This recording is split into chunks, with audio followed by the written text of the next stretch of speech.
you know I want you there, I wanna be right there with you. I know I gotta keep you by my side the day I die. Cause baby, ecstasy is in my hand. Oh, when I'm holding yours in mine and walking in the sand. Oh, baby, you know it's fine. Now you done and piss me off. You ain't done something you shouldn't have done. Baby, I'm mad. I'm going on. Oh, I'm going on.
Well.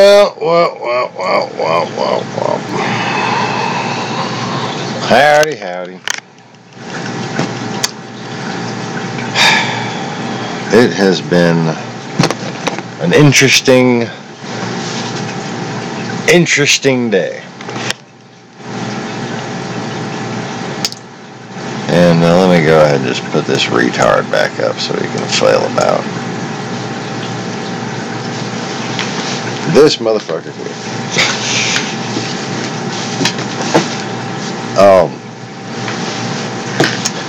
First, before I get into the details of the situation, let me just say what the buzz is on Twitter right now, according to people who are apparently checking reliable sources. This week, as in possibly tomorrow, as in when Trump gets back to America, he's got a meeting that just popped up in Congress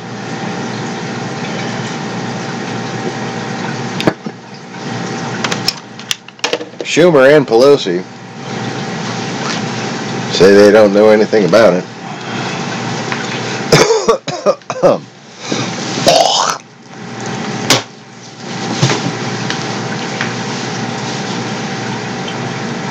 I think his ass is about to get canned finally. I don't think these fools are going to wait for Mueller anymore. There's no reason why they need to. They could just oust his ass. Just, nope. Bye-bye. We got all the evidence we need to impeach you already. We're not going to let you sit there and suck Putin's dick on the world stage. Okay? Because that's what he did today. That's what he did. He just got right down on both knees and right for everybody to see.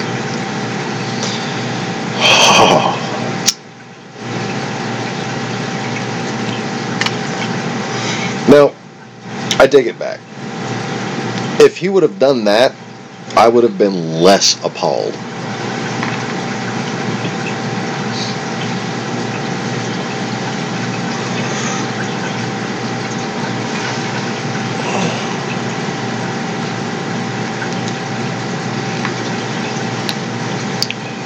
So, I just saw James on the internet.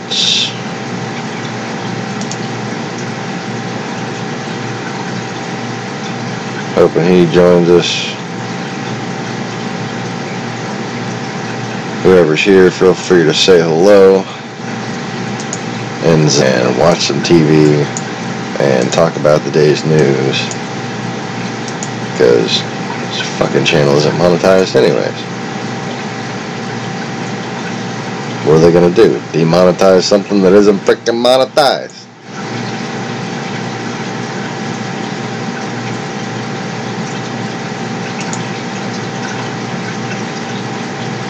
But anyways, so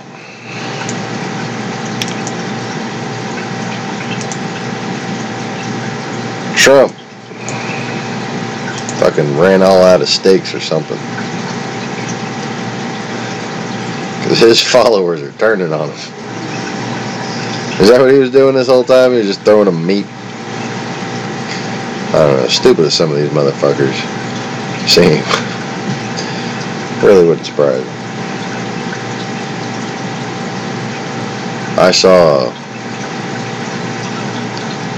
on Twitter, my local news station posted that the local sheriffs were working with the federal law enforcement to take down this massive ring of meth head dealer people, and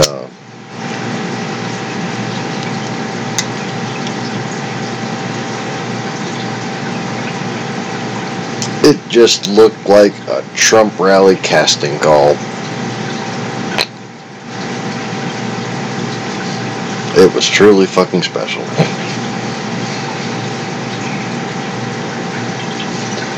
Just like they rounded up the whole fucking trailer park, man.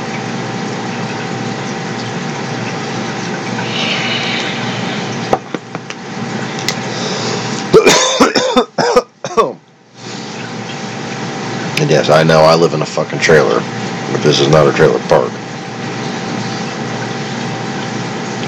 Quite a difference between when some rich asshole buys a bunch of prefab homes, puts them out, gives them all individual addresses, puts them up for rent. He owns them all. He takes care of them all. I don't know what the fuck you call that, but it ain't a trailer park. Trailer park. Sometimes you own the trailer, sometimes you don't. But just about every single time you paying a fucking trailer note or rent, and a lot rent or note or rent. And you living in a place where shit hooks up, and there's other people with all kinds of different fucking trailers, and they all pay their fucking little lot rent, and it ain't nothing fucking pretty.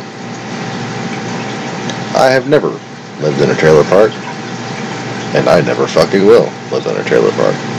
I have, however, lived in a housing project, which is why I will never live in a fucking trailer park.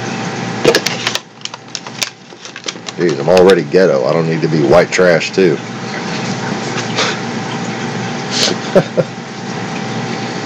Although this fucking place is more like camping than anything. Camping with aquariums.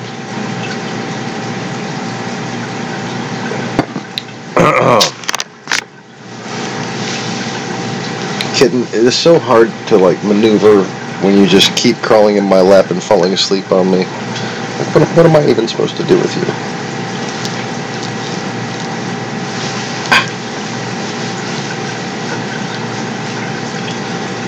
So, let's just listen in on some of what this moron was saying. No problem. Mr. President, Jonathan Lemire with the Associated Press. You have said previously you wanted the countries to step up their spending to 2%. Yesterday, the suggestion might be 4% or perhaps 2%. This is the other day. Timetable. Okay. Can you clarify what did they commit to doing? Yeah. Is that satisfactory to you? So what they're doing is spending at a much faster clip. They're going up to the 2% level. Now you have to understand, some of them have parliaments. They have their own Congress. They've been doing it for 4 years. So, they're here as a prime minister, as a president, and they can't necessarily go in and say, this is what we're going to do, but they're going back for approvals. Some are at 2%, others have agreed definitely to go to 2%, and some are going back to get the approval, and which they will get, to go to 2%. After we're at 2%, we'll start talking about going higher.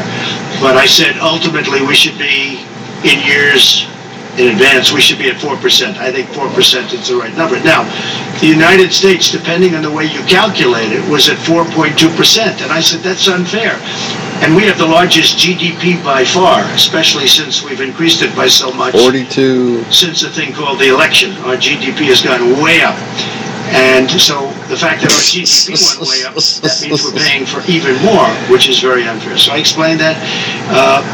We will go to much higher than 2% into the future, but right now we're getting people up to 2%, and that'll take place over a fairly short period of time, a short number of years. Okay? Yeah, go ahead. He probably knows what GDP is, but I don't think he knows what percent means. Croatian, we understand your message. Congratulations, brother.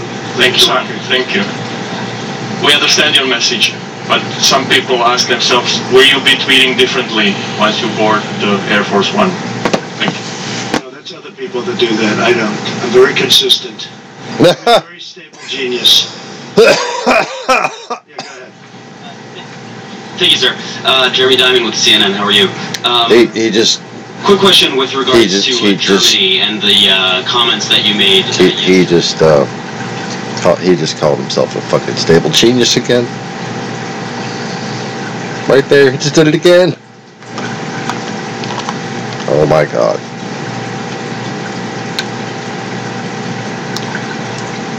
So anyways, now,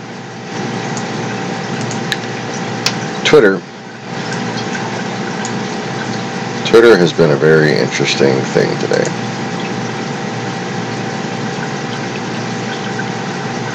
In fact,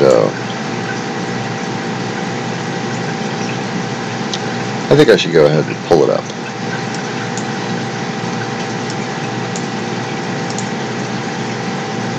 And try to let you see for yourselves in the future, maybe. Just what's been going on today. Because,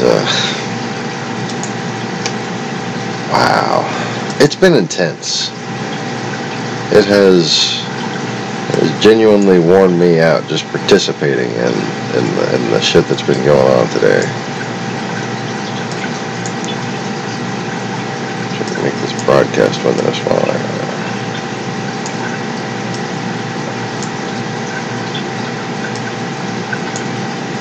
Make that a little more narrow.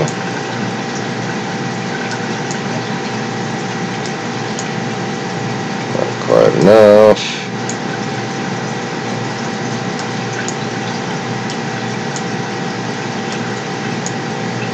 You suck. Just throwing me off at the fucking the brack rectangle up at the top. The brack rectangle.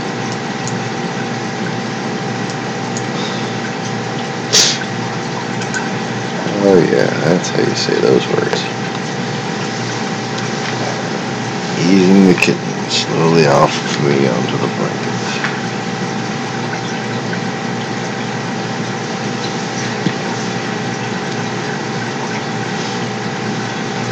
Kitten, I'm not going to abandon you, okay? Just stay over there.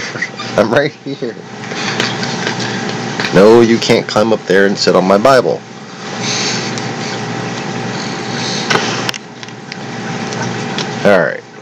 No, no, no, no.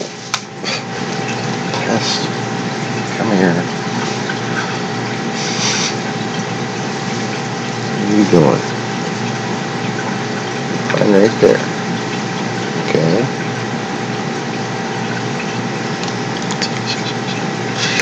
Cute as shit. Alright. What am I doing? And my cane just fell. Alright, gonna zoom this in.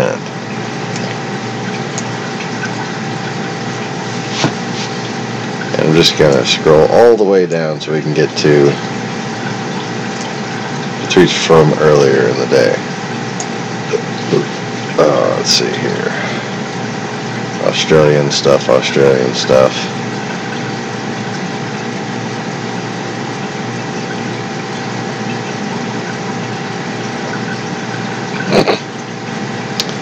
Wild thought. What's crazier?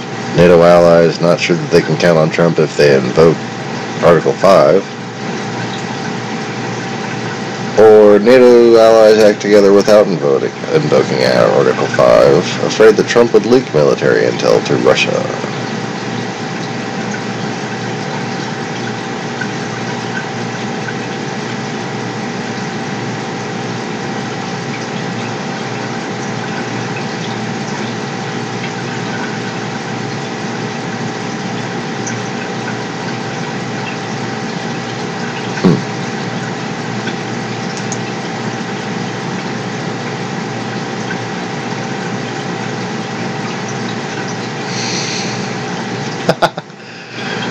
Liberals don't need CNN or MSNBC to tell us how to think. We hear the bullshit straight from the GOP and Higley's mouth.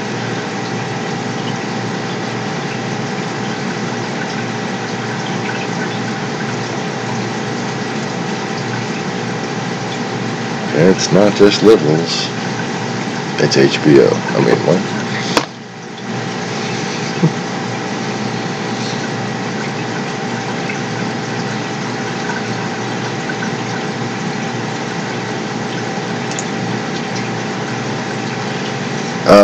So they're just having a massive impromptu rally in front of the White House tomorrow.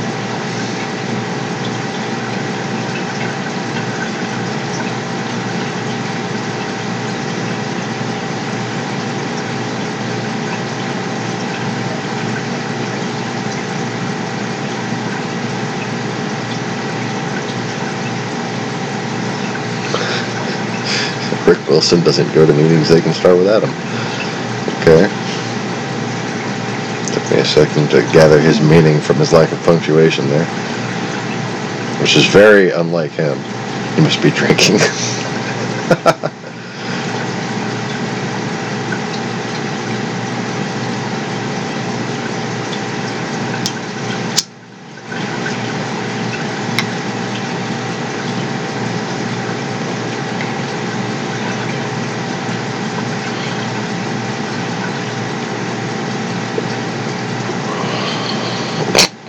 He's firing the whole Russian Justice Department.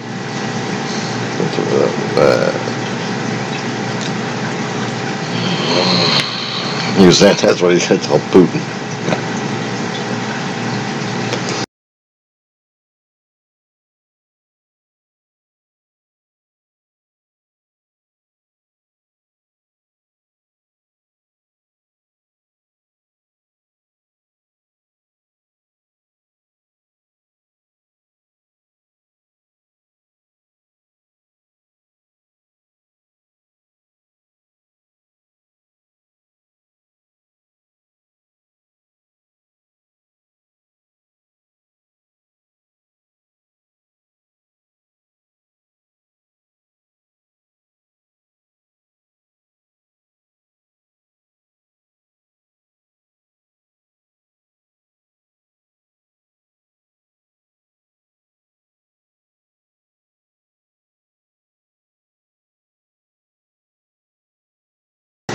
Sorry about that, I had to blow my nose. Coughing fit. I can't fucking sit up because the kitten will go and crawl up my fucking stack of books. Where are you going now? Or are you just going to crawl on my leg like that, huh?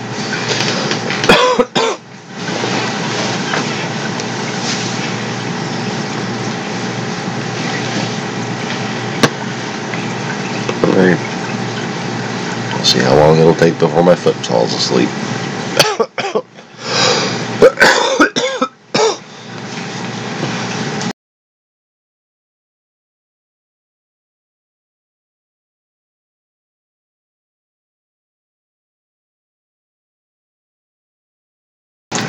the fuck is wrong with me? Jeez.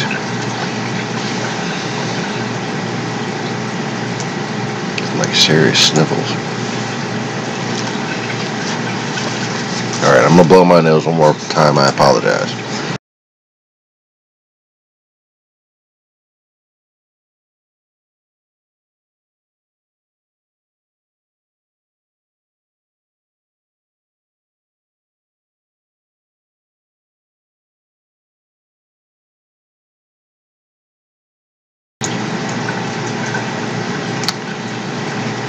Ah. Alright.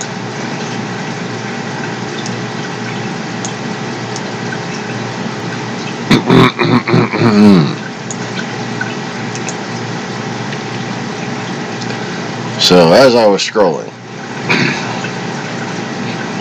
wow.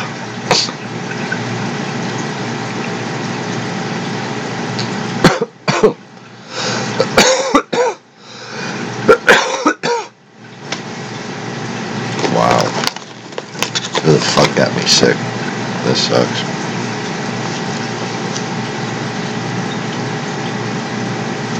Let me go grab a drink with some vitamin C in it.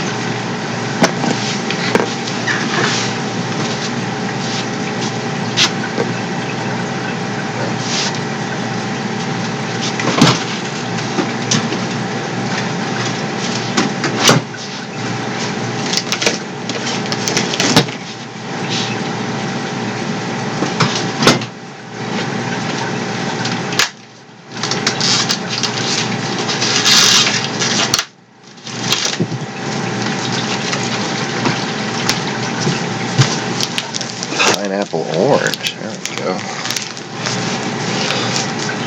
I had a friend come and visit from New Orleans. Actually, two friends that I had known, each of them 10 years before they got married, who got married.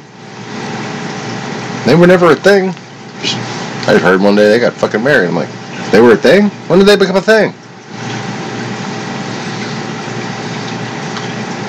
And they came by after going to Sam's Club and bought us a shit ton of little drinks like this and more little bags of chips than I have ever seen, well, since I worked at a grocery store.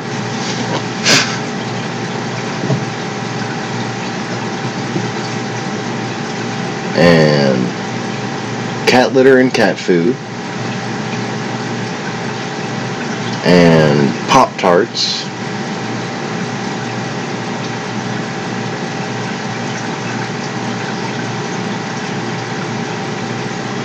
And Capri Suns for the girls.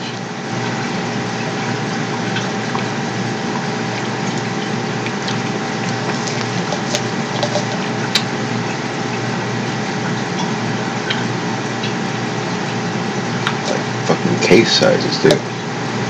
How many is that? That's a 18 pack. Oh, 18 pack. Not bad. Which is handy because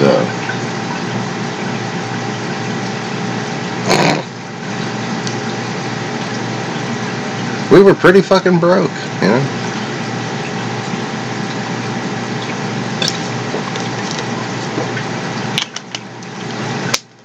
For them to just come out of the blue like that. We were just expecting them to visit, too. Okay? And, they were both there. Both of them were there when I forced that fucking Mustang off the road with a thought.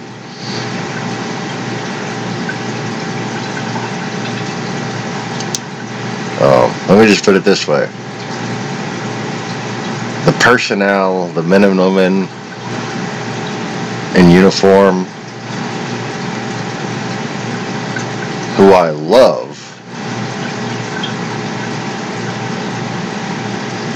are the reason a certain problem hasn't just been taken care of already.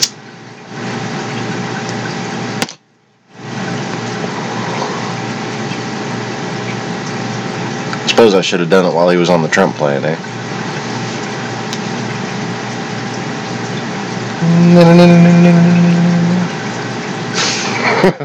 Yeah, that's the noise I make when I do it. Oh, yeah. That's the noise that all psychic people make. Oh.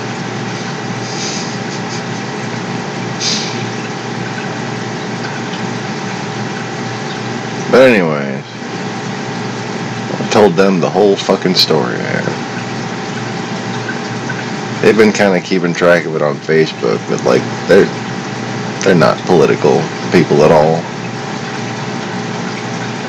Fucking headbanger bar bunny, metalhead bar buddies of mine from back in the day, you know? From way back in the day. I used to go to adult bars when I was fucking 15 years old, you know, shit.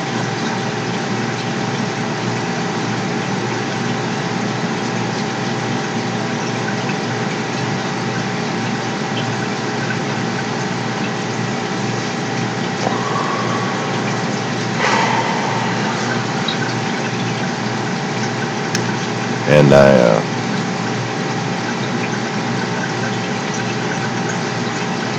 so let me just put this on hold for a second there.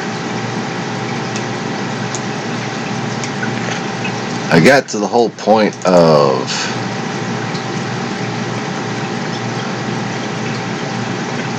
crazy don't show up on camera.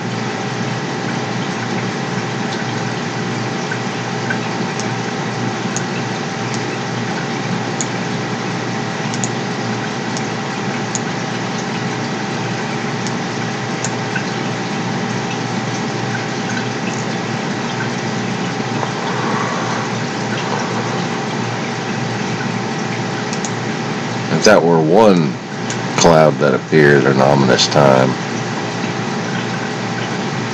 and people were looking to me for signs, that'd be one thing. But it wasn't.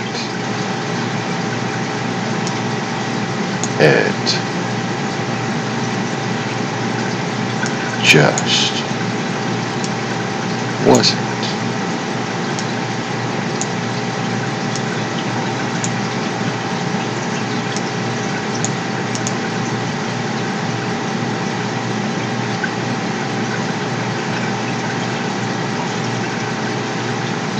And that's just the one that I have handy here. In this one little folder from what made it on the laptop. Let's not forget snaky-headed bitch in my eyeball.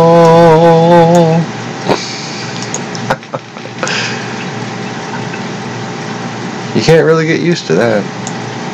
I can't really get used to that. It's in my fucking eyeball.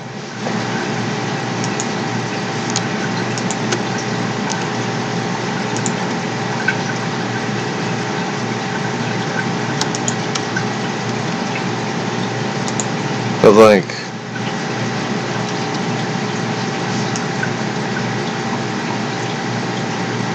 I was talking to them about this, and I even showed them the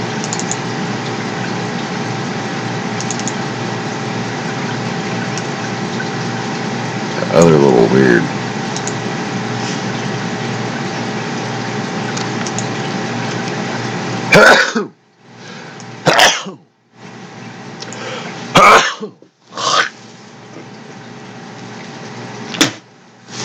Series of images. Excuse me.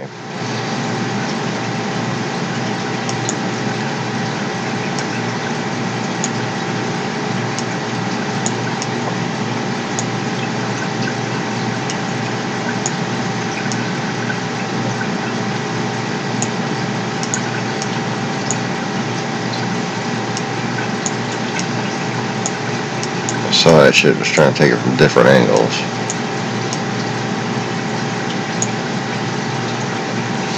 Move my head in a different way is all I could really fucking do, because I had to get the light right in the center of my retina just to get the picture to come out focused on my retina itself.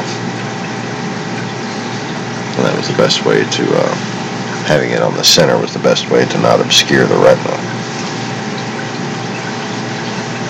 So I couldn't figure out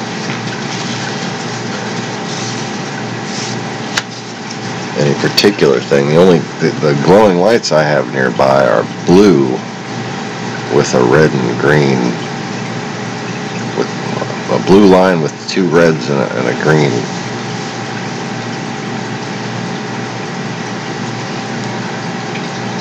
And that just looks like 2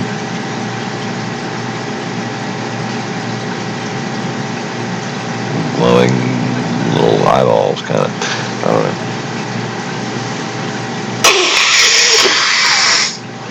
I gotta blow my fucking nose on the thing. Sorry.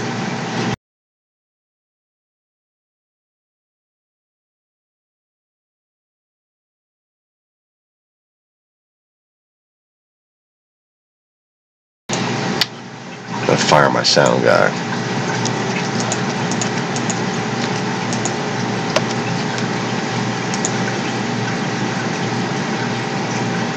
So they're familiar with, like, my actual abilities, and I told them all this shit, and I told them, because they know how I like to play music, or I used to like to play music, and I had been playing in church bands and shit.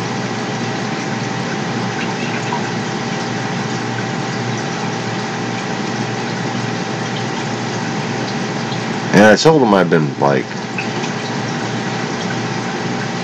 trying to convince myself it wasn't me, and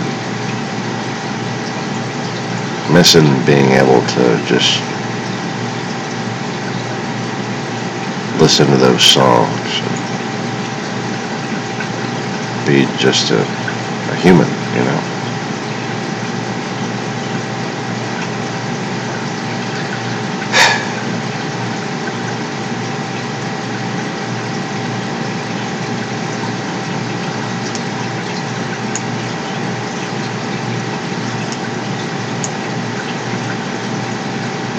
Just a dumbass kid again.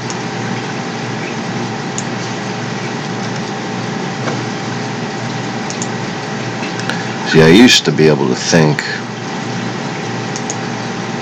that Jesus was going to come back.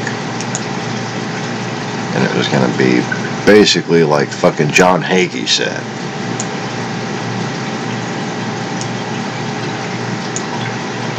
But then it wound up happening just like the Bible said, only minus the sexism. The little boy and the little girl in Revelation became the 2 prophets, male and female, created he them. See, in the beginning, it's man and woman, so in the end it should be man and woman.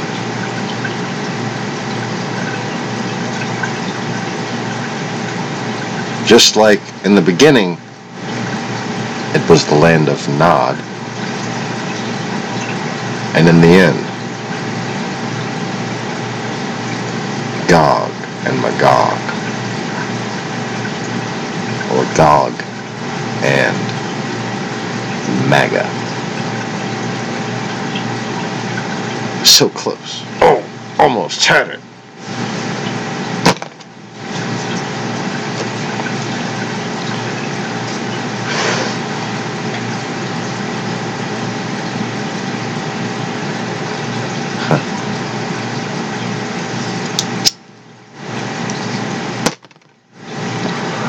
I was complimenting David Pakman on Twitter earlier for his interview on Fox News. I said, flawless victory.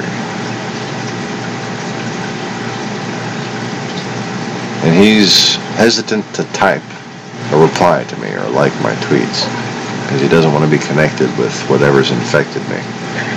But I could hear him thinking about it.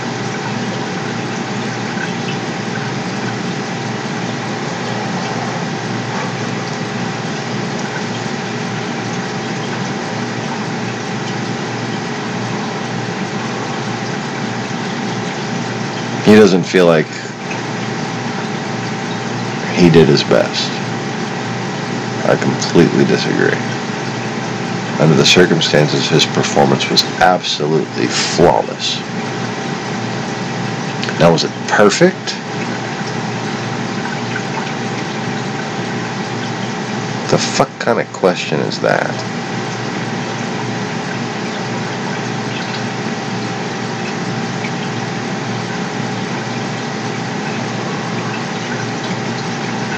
But to answer it, does something have to be flawless to be perfect? Or must it have flaws to be perfect? Isn't that the ultimate philosophical question?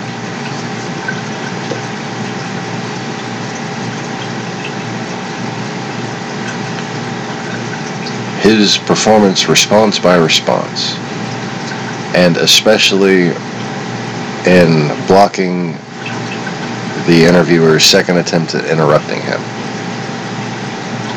was brilliant. In fact, the way it played out is probably better than what he, as the subject of the interview, probably thinks it should be. From a viewer's point of view, seeing him get interrupted the first time builds a certain amount of sympathy, and then for him to regain control, it was a play in redemption. And at that point, just a novice viewer who never heard of him would have been just rooting for him. And then he just owned it on the facts, kept his composure, the way he fucking does. And fucking bravo.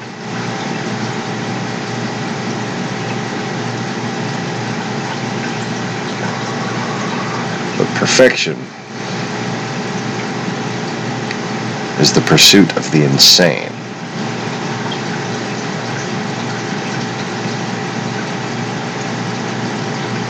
And if you don't believe that, just ask Michael Jackson's nose. Is it too soon? Or is it too late? Too late for that joke, or is it too soon for that joke? Too soon, too late. I don't. My hand is a little fishy.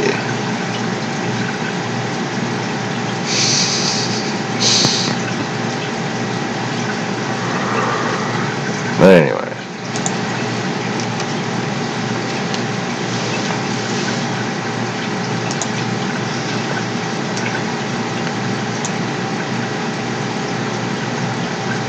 So let's see here.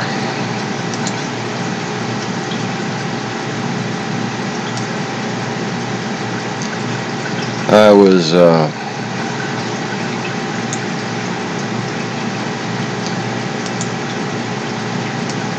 just making these presentations recently that don't center around Trump and 9/11. But if you got just decades and decades of support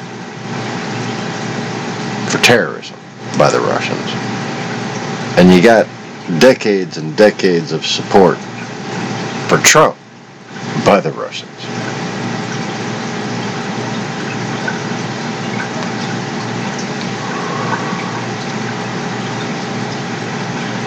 don't you think it's a little suspicious?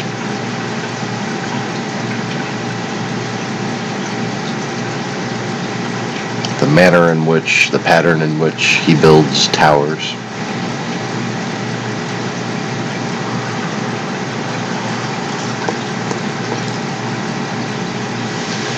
These people are all part of one big master plan meant to destroy Western civilization.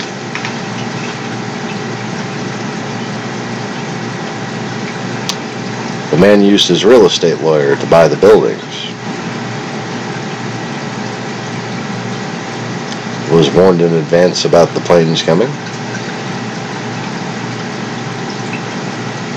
Before he bought them.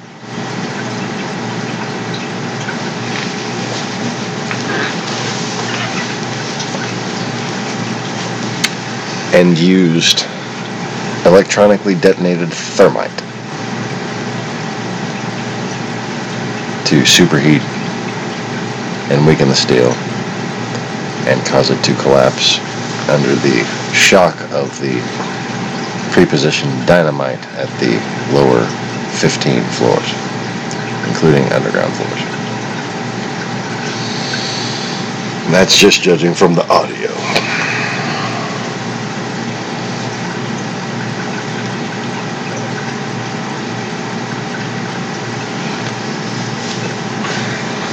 The thermite, however, is a personal observation of mine that was made while I watched the video live on the news on 9/11.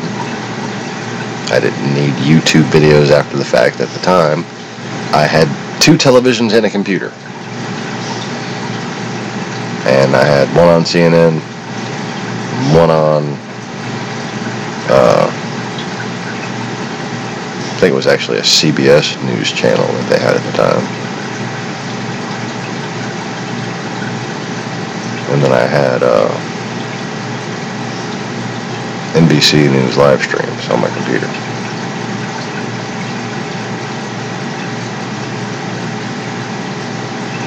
And I had AOL. And I had Yahoo. And I had MSN. All running at the same time. Didn't cause any problems. And it's really funny. It's really funny. Not funny, haha, just funny, interesting. How after those companies go out of business because of a Russian-infused company called Facebook. Okay, $400 million worth of unfair competitive advantage that we even know about.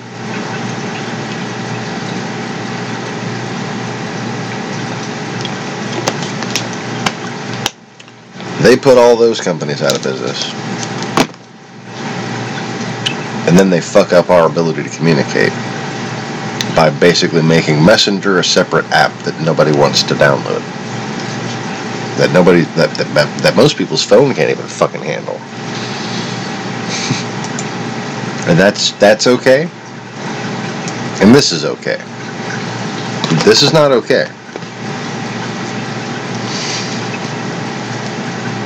This possibility is not okay. And you know what? The fact that it's a thing that's basically true but you can't prove it is really not fucking okay. The day of 9/11. Okay, and this is how I know it wasn't the fucking planes. Okay?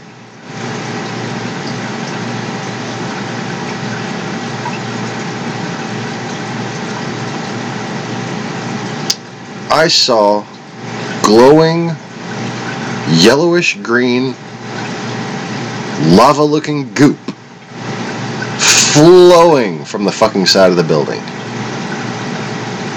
Like 50 stories up.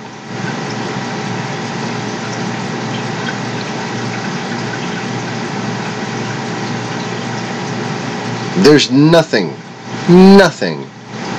but a massive amount of thermite. Older thermite. That will fucking do that. That happens when it doesn't get electronically detonated. When it gets hot and fucking melts.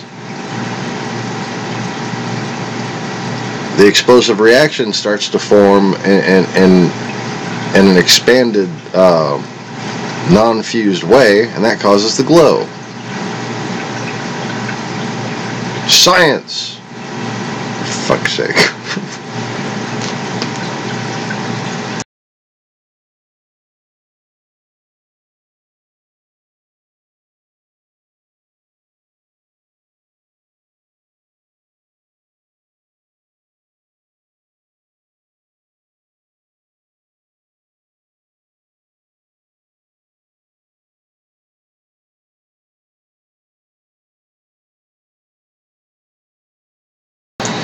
So,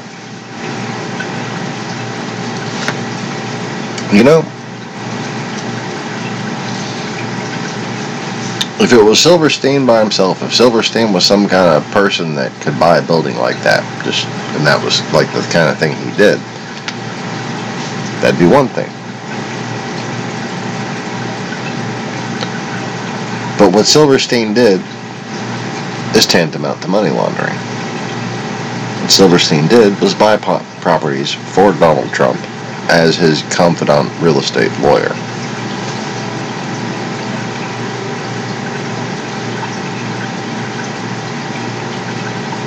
And that's not what he'll tell you. But because that is one possible interpretation of the books, it needs to be looked at that way, because that is the way one would look at it in context.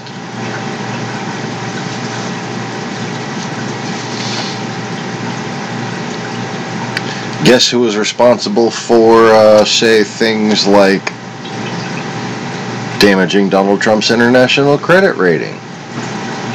Oh, that would be the World Trade Organization.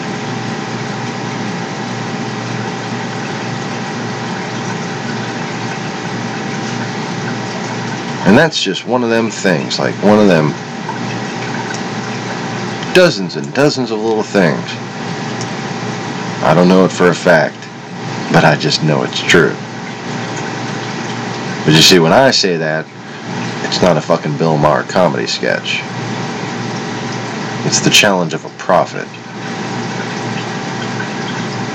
Which means you can bet your ass that there's something there if you go and look to find it.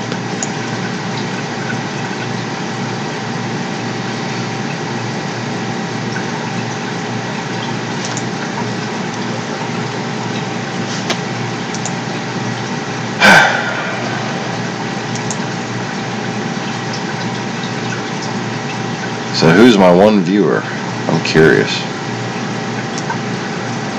Ain't nobody chatting.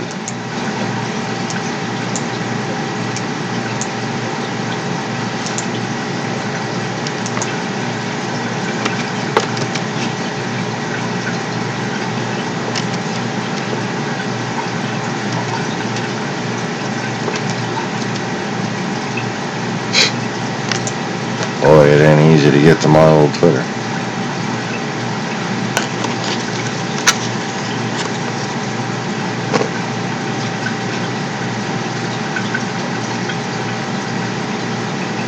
You gotta type out damn near the whole name.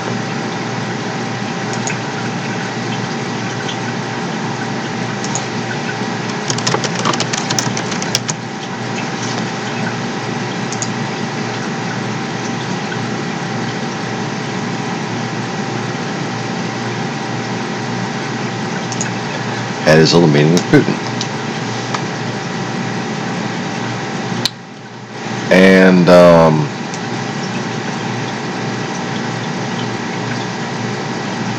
man, if I was just really in a no fucks given mood, it would be basically what I would predict. Just exactly what I would just hyperbolically just assume he'd fucking say. If I was really in a fucking just a lackadaisical, just no fucks given type of mood.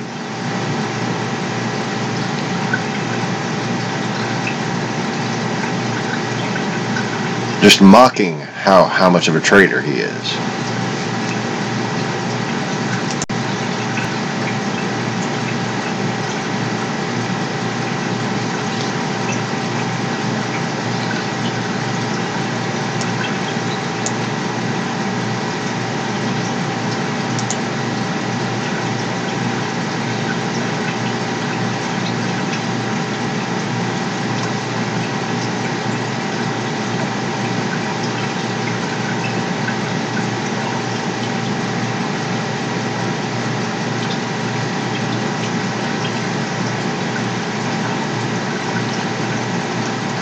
So, a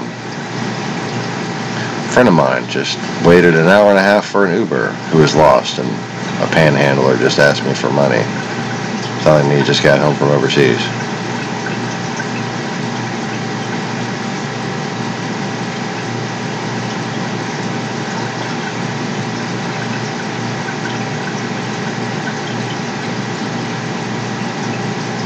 Hope he makes it out of there alive. Sheesh.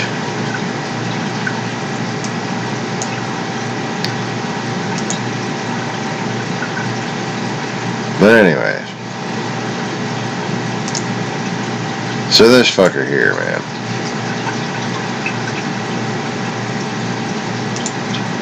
Oh, what a grade. What a great one to put back up, too.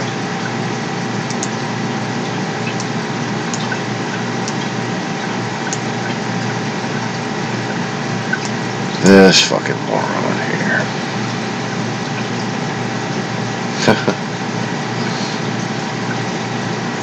Oh. Part of me sees that a little switched around. What's going on there? No, I need that all the way over here. There we go. Okay.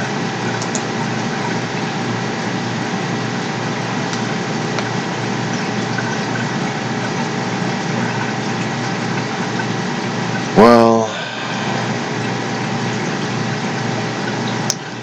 I'm struggling to find words to even describe the just the shit that came out of his mouth. It really was Theater of the Bizarre meets Dr. Strangelove meets The Spy Who Knew Too Little or Gave Two Shits or something, I don't know.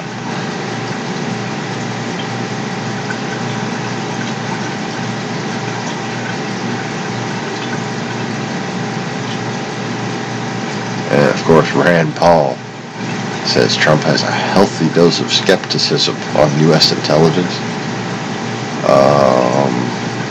No. It's not just U.S. intelligence. It's basically everybody that fucking cares about us. Everybody that needs us to continue to exist so they can exist. That kind of thing.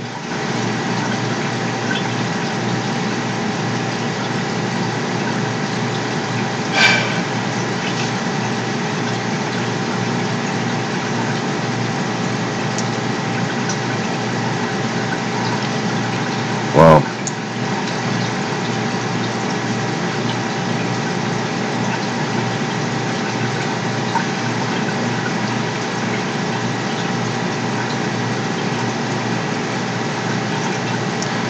basically Twitter has been fucking blowing up. Like, you know, I follow a couple of accounts on here from a couple of different people like Malcolm Nance. I don't follow a whole lot of political stuff, but the couple of people that I do follow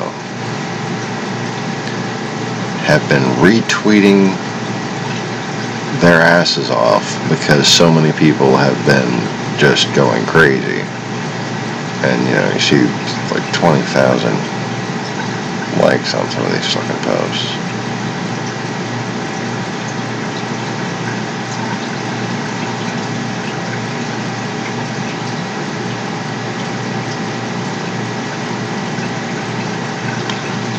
We're not a democracy. Look it up, moron. Yes, we're called a representative democracy. You fucking look it up, D-student. For fuck's sake.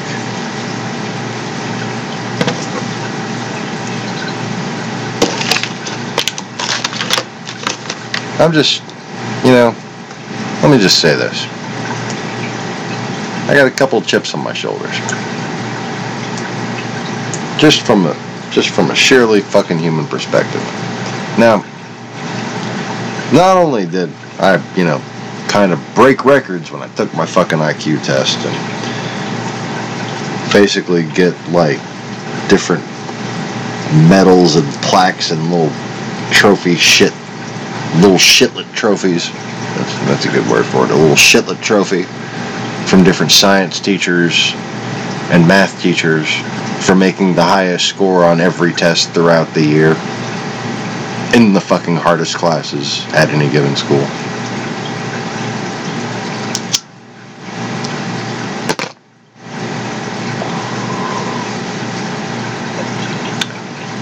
Had fucking kids cheating off me in school. Had really smart kids ask me to help them understand things more in depth.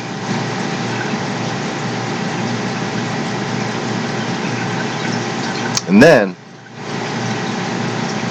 I get crippled. And that's an advantage for what I know. You want to know why? Because I cannot exert myself enough physically to warrant 8 hours of sleep. So I, generally speaking, only get 3 to 4 hours of sleep per 24-hour period. Furthermore, I am not active or mobile or fucking really social anymore. I don't go out and do shit and waste time. I don't watch movies.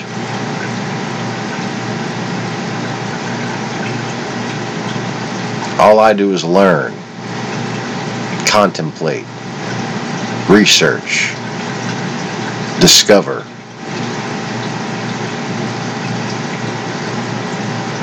Figure out what everything in me can point towards that will save this world. And if you haven't fucking noticed, it's a world that needs saving.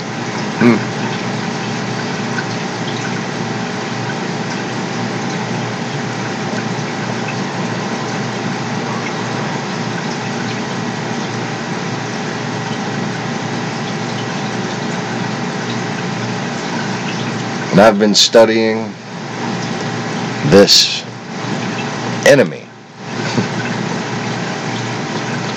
First of all, for many lifetimes. But second of all, in a historical context that most people don't seem to even fucking grasp yet. Third of all, just in recent history, I've been onto this shit twice as long as our own fucking best agents like Malcolm Nance.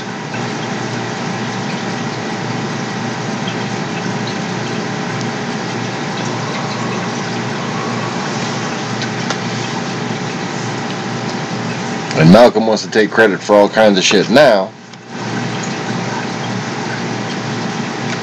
But I've done seen interviews with him 2 years ago, 3 years ago.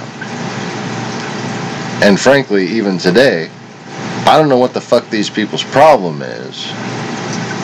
Russia is behind international terrorism. They have been the whole time. The whole time? Yes, the whole time.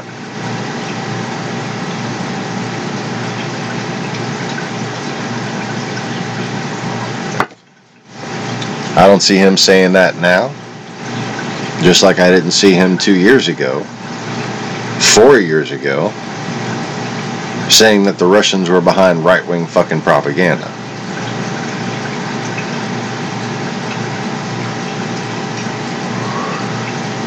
The reason why the Republicans during the Obama presidency were hell-bent on obstruction is because they were seduced by Russia and their means of maintaining power, as it was suggested to them through their direct collusion via the NRA, the KKK, and most major entities associated, like, you know, Dick Army's little, what was it?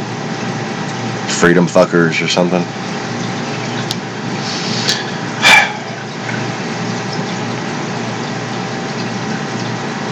Dick Army's Army of Dicks. Yeah, that's what it was.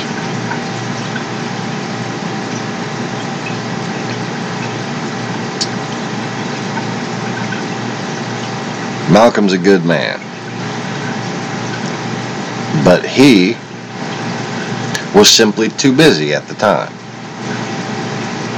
I was not. I got married as the fucking Maidan was unfolding.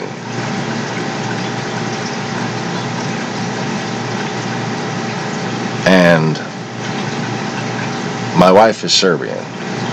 And I lived in Australia and New Zealand, and I've always been someone who paid attention to the whole world, not just had my head up my American ass. Ever since I was little. I didn't hit a college phase and then suddenly decide I cared about the world. No. I've been thinking people were morons since I was a wee lad. Literally, adults have seemed like fucking infants to me since I was 10. Okay? The world is just a miserably sad, retarded fucking place. It's you got serious management issues. That's all I'm saying. I mean, there's nothing wrong with stupid people. But when they get put in charge, something's going on. It's just not the natural fucking state of things, you know? Just like when straw man arguments start tearing major fucking societal portions of your fucking country apart. Those straw man arguments don't just fucking pop up naturally. They can be traced to sources. Those sources are colluding with an enemy of said country. This has happened throughout history. And it's been happening throughout our history, and we need to wake up to it. Because it's made it into our history books for years. And if that is not the case, then why is it that the Scythians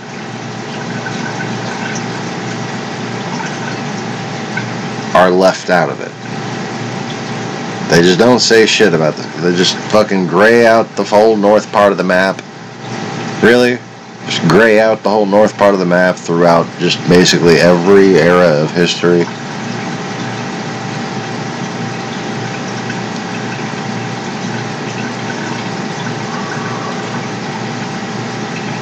Are you being racist against Scythians? No. Fucking terrified of them.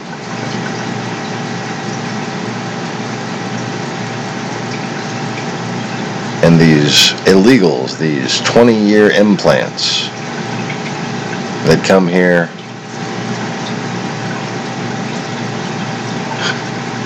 through Canada so that they can fully adapt to American culture, spend 20 years in Canada, have children, come here so their children can have children.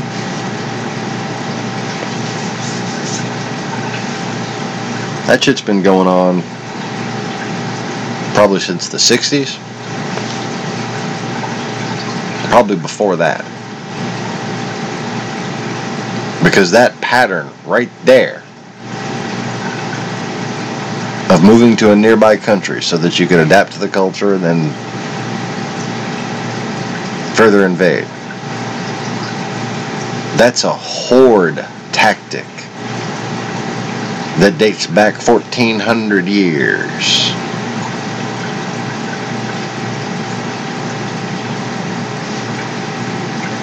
There is an incomparable and incomprehensible level of wisdom that is achieved when a country of pillagers remains unconquered for over 3,000 years.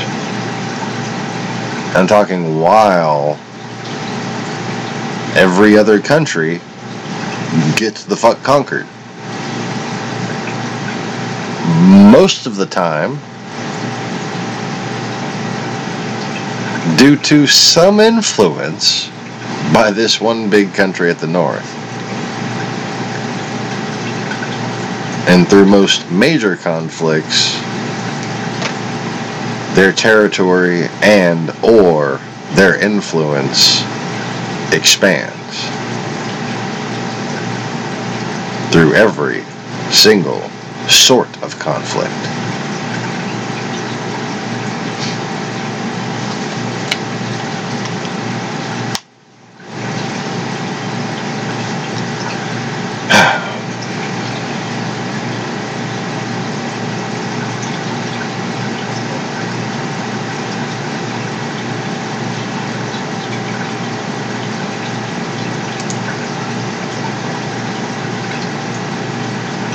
Let me get the controller swapped out here. I'm going to find video of this dumb motherfucker speak.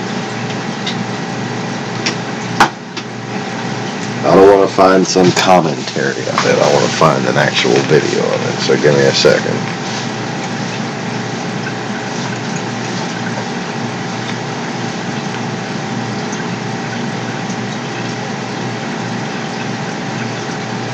But here's the tweet I was looking for right here.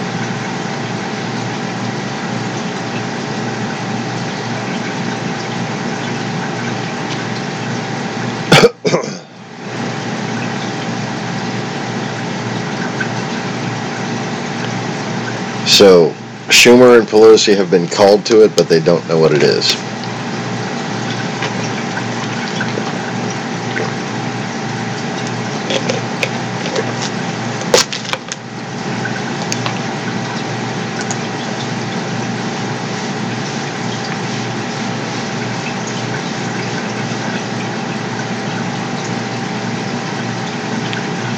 Trump has one item on his schedule tomorrow, a meeting with members of Congress.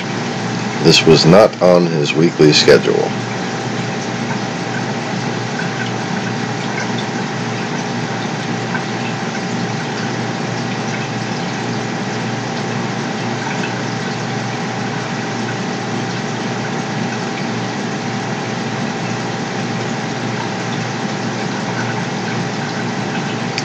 They're doing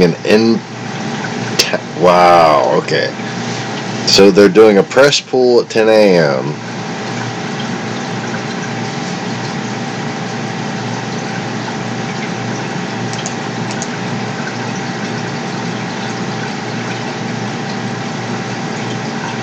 And that's it. And then they have a closed door meeting with the fucking president and Congress. That's tomorrow. Tomorrow. He's getting impeached tomorrow.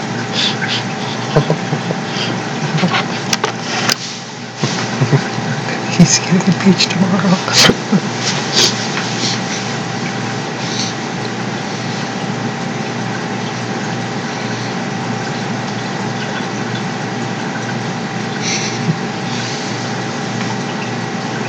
I think it's perfectly reasonable to assume that. I think it's perfectly reasonable. It's unreasonable, and though I note the distinct possibility of unreasonable behavior continuing to take the day, but the fact of the matter is, even Michael Avenatti is retweeting about this massive fucking march on the White House tomorrow.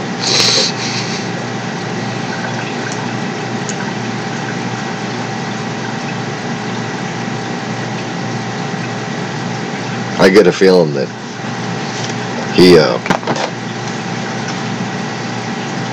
already caught on to what the fuck and doesn't take too kindly to it.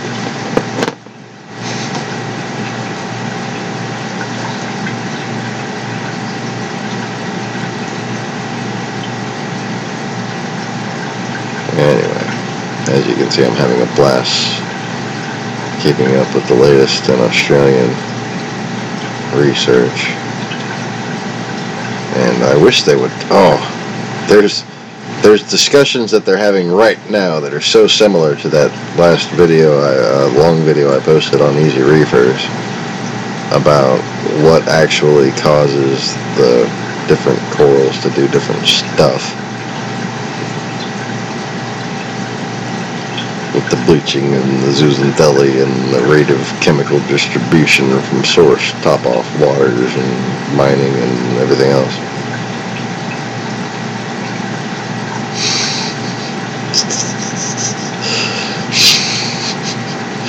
Jeez.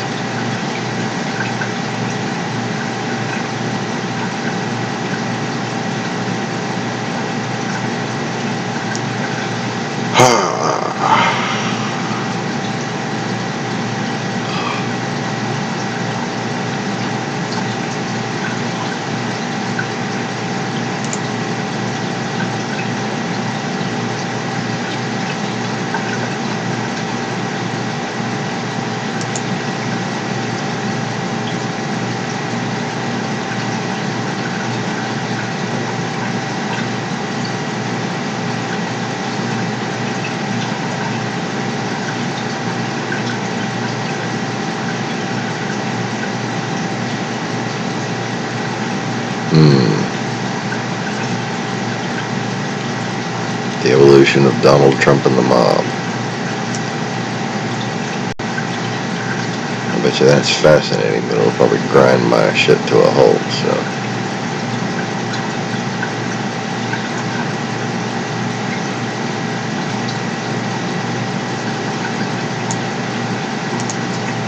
I'm going to,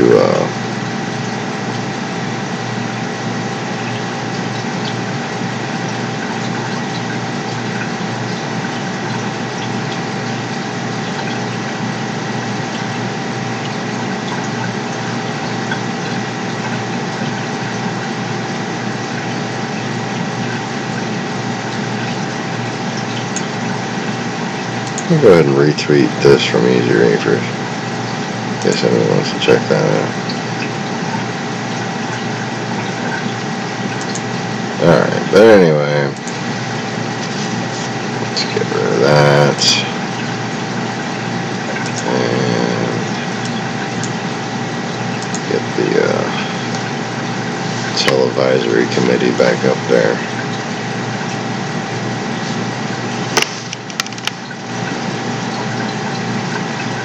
Now,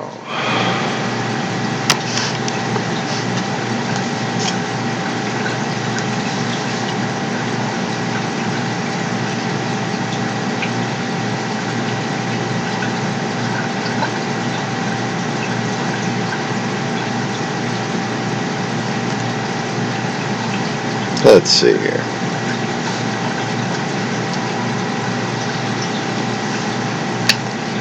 For President Putin, if I could follow up as well,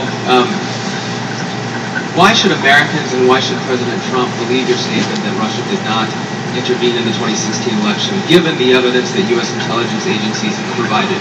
And will you consider extraditing the 12 Russian officials that were indicted last week by a U.S. grand jury? Well, I'm going to let the President answer the second part of that question. But as you know, the whole concept of that came up perhaps a little bit before, but it came out as a reason why the Democrats lost an election, which frankly they should have been able to win because the Electoral College is much more advantageous for Democrats, as you know, than it is to Republicans. We won the Electoral College by a lot, 306 to 223, I believe. And that's not a lot. That was a well-fought battle. We did a great job. And frankly, I'm going to let the President speak to the second part of your question. Grown-ups don't talk like that. Just to say it one time again, and I say it all the time, there was no collusion. I didn't know the President. There was nobody to collude with.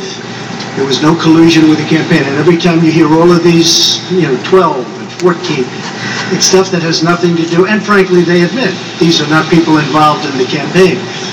But to the average reader out there, they're saying, well, maybe that does. It doesn't. And even the people involved, some perhaps told misstories, although in one case the FBI said there was no lie. There was no lie. Somebody else said there was. He just sounds so fucking nervous and lost and like a babbling idiot. Oh my God. Oh. And you know what? Fuck it, let's go for it.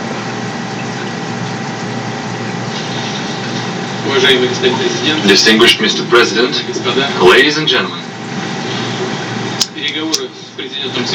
negotiations with the President of the United States, Donald Trump, took place in a frank and business-like atmosphere. I think we can call it a success and a very fruitful round of negotiations. We carefully analyzed the current status, the present and the future of the Russia-United States relationship, key issues of the global agenda. It's quite clear to everyone that the bilateral relationship are going through a complicated stage, and yet those impediments, the current tension, tense atmosphere, essentially reason behind it. The Cold War is a thing of past. The era of acute ideological confrontation of the two countries is a thing of the past, a vestige of the past. The situation in the world changed dramatically. Today, both Russia and the United States face a whole new set of challenges. Those include a dangerous maladjustment of mechanisms for maintaining international security and stability, regional crises, the creeping threats of terrorism and transnational crime. It's the snowballing problems in the economy, environmental risks, and other sets of challenges. We can only cope with these challenges if we join the ranks and work together. Hopefully we will reach this understanding with our American partners.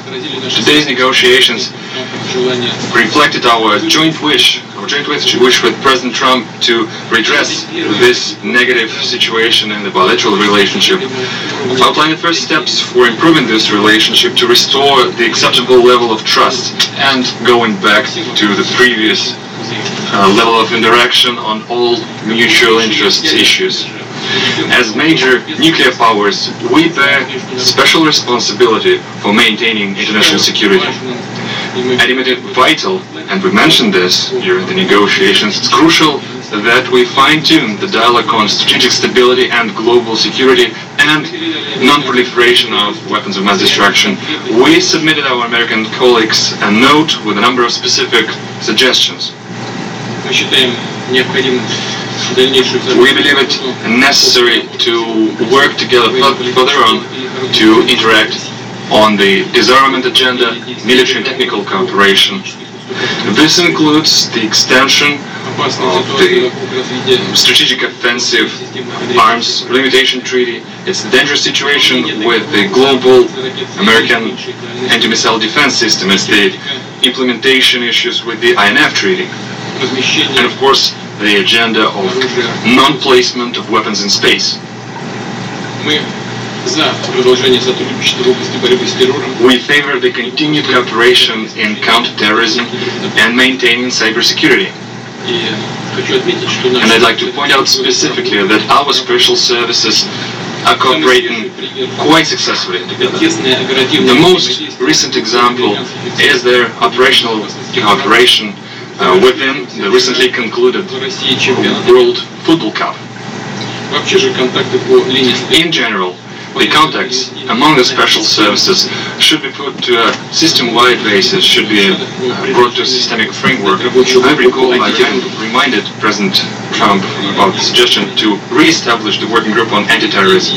We also mentioned a plethora of regional crises. It's not always that our postures dovetail exactly, and yet overlapping and mutual interests abound.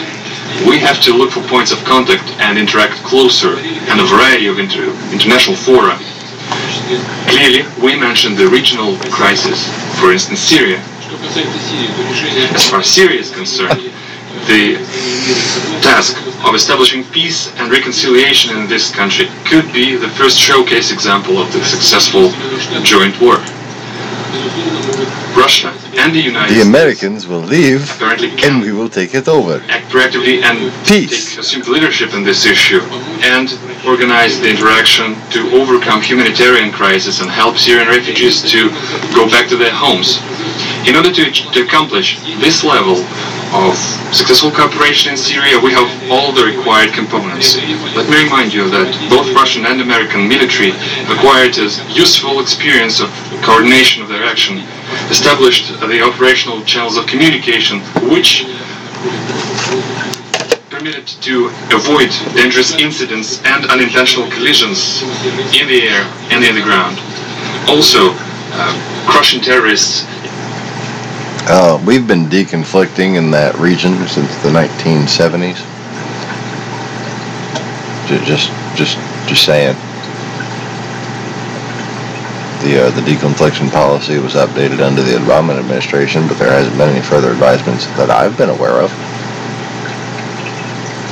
But nice of you to take credit for everything America's ever done, while at the same time bashing everything America's done. Oh wait, no. He's taking credit for everything America's done, while Trump is bashing. That makes perfect sense. In the southwest of Syria, this south of Syria, should be brought to the full compliance with the Treaty of 1974 about the separation of forces, of Israel and Syria. This will bring peace to Golan Heights and bring a more peaceful relationship between Syria and Israel, and also to provide security of the state of Israel. Mr. President paid special attention to the issue during today's negotiations, and I would like to confirm that Russia is interested in this development, and this will act accordingly. Thus far, we will make a step toward creating a lasting peace in compliance with the respective resolutions of Security Council, for instance, the resolution 338. We're glad that the Korean Peninsula issue is starting to resolve. To a great extent, it was possible thanks to the personal engagement of President Trump, who opted for dialogue instead of confrontation. We also mentioned our concern about the withdrawal of the United States from the JCPOA. Well, our U.S. counterparts are aware of our posture.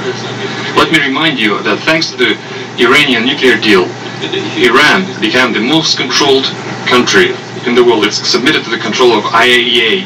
It effectively ensures the exclusively peaceful nature of Iranian nuclear program and strengthens the non-proliferation regime. While we discussed the internal Ukrainian crisis, we paid special attention to the bona fide implementation of Minsk agreements by Kiev. At the same time, the United States could be more decisive. Trump has no idea what he's talking about. And encourage it to work actively in this. We paid more attention to economic ties and economic cooperation. It's clear that both countries, the businesses of both countries, are interested in this. American delegation was one of the largest delegations in the St. Petersburg Economic Forum. It featured over 500 representatives of American businesses. We agreed, me and President Trump, we agreed to create a high-level working group that would bring together captains of Russian and American business. After all, entrepreneurs and businessmen know better how to articulate this successful business cooperation. We'll let them think and make their proposals and suggestions in this regard. Once again, President Trump mentioned the issue of the so-called impeachment. Alright, your ability to just babble on about nothing is just boring the shit out of me. And I'm allergic to bullshit, so I'm about to have another sneezing fit. Well, want to address it? There, let the monkey talk. It's more entertaining. Agreements between our two countries are well known, and President Putin and I discussed them at length today. But if we're going to solve many of the problems facing our world, then we're going to have to find ways to cooperate in pursuit of shared interests. Too often Do you remember in the classroom when the teacher would call on that one kid who didn't want to read? I'm just saying. Both recent past and long ago, we have seen the consequences when diplomacy is left on the table. We have also seen the benefits of cooperation. In the last century, our nations fought alongside one another in the Second World War. Even during the tensions of the Cold War, when the world looked much different than it does today, the United States and Russia were able to maintain a strong dialogue. But our relationship has never been worse. And then, like, when he's done, the teacher's like, oh, very good. See, you're so smart after all. But see, with Trump, that, like, really went to his head. And he, like, was sitting there just like, you know what, she's right. None of that came out in Spanish or anything. Than it is now. However, that I'm changed a stable genius. as of about 4 hours ago. I really believe that. Nothing would be easier politically than to refuse to meet, to refuse to engage, but that would not accomplish anything. As president, I cannot make decisions. Did his speechwriter really put a stylistic, a positive in there? Thinking he could pull it off? Thinking he could read dramatically? Decisions on foreign policy in a futile effort to appease partisan critics, or the media, or Democrats who want to do nothing but resist and obstruct. Constructive dialogue between the United States and Russia afford the opportunity to open new pathways toward peace and stability in our world. I would rather take a political risk in pursuit of peace than to risk peace in pursuit of politics. As president, I will always put what is best for America and what is best for the American people. During today's meeting, I addressed directly with President Putin the issue of Russian interference. Wait. You will always put what is best for America? Pursuit of peace than to risk peace in pursuit of politics. As president, I will always put what is best for America and what is best for the American people. During today's meeting, I addressed directly with President... He will put it? He'll put it where? Where's he going to put?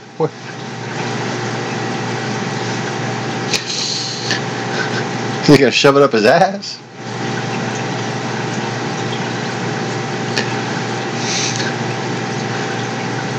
Is he speaking Mongolian? Just stating that he's giving it to Putin? Well, that makes sense, actually.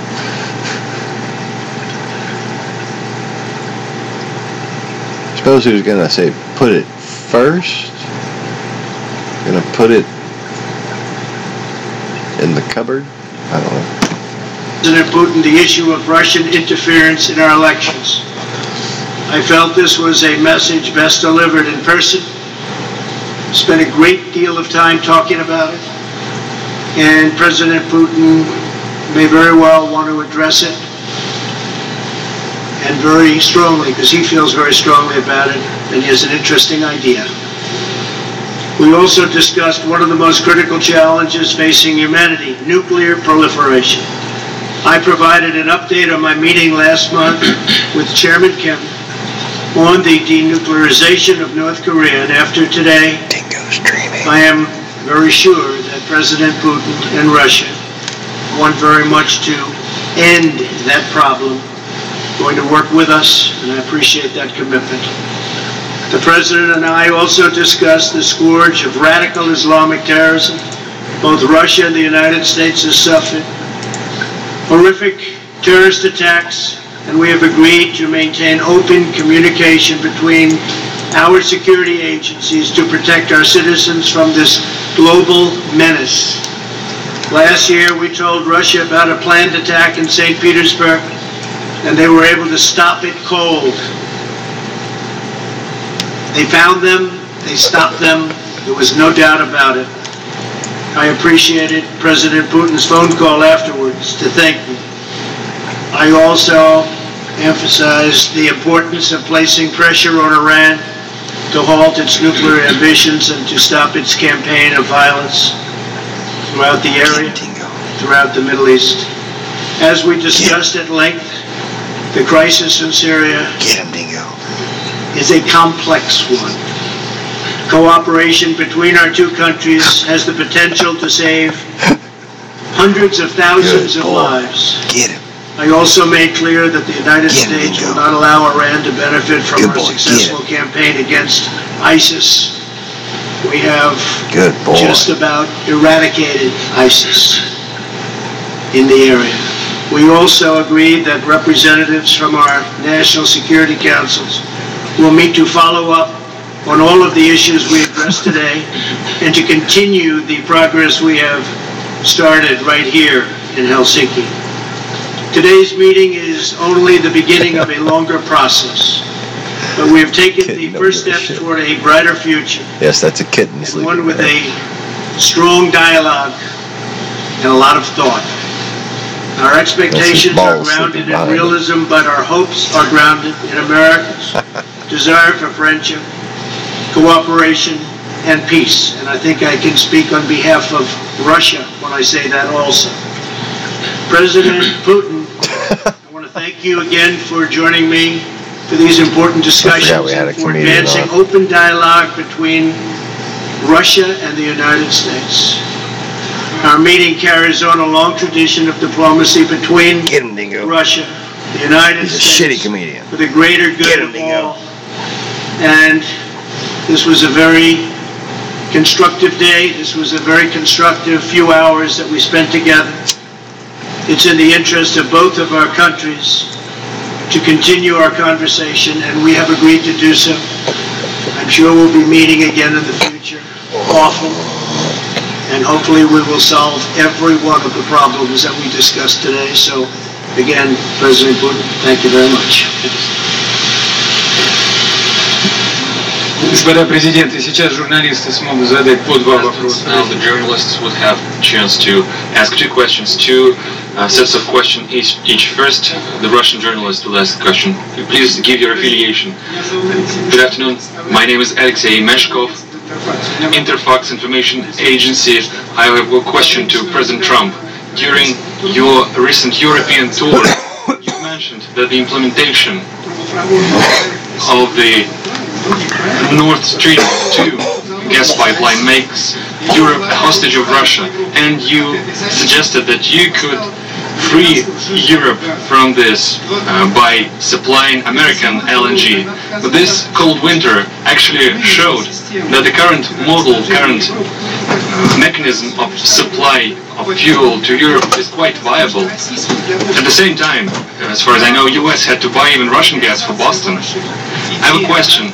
The implementation of your idea has a political tinge to it, or is it a practical one? Because there will be a gap formed in the supply and demand mechanism, and first it's the consuming countries who will fall into this gap. And the second question, before the meeting with President Putin, you called him an adversary, a rival, and yet you expressed hope that you will be able to bring this relationship to a new level. Did you manage to do this? Actually, I called him a competitor, and a good competitor he is. And I think the word competitor is a supplement. I think that we will be competing when you talk about the pipeline.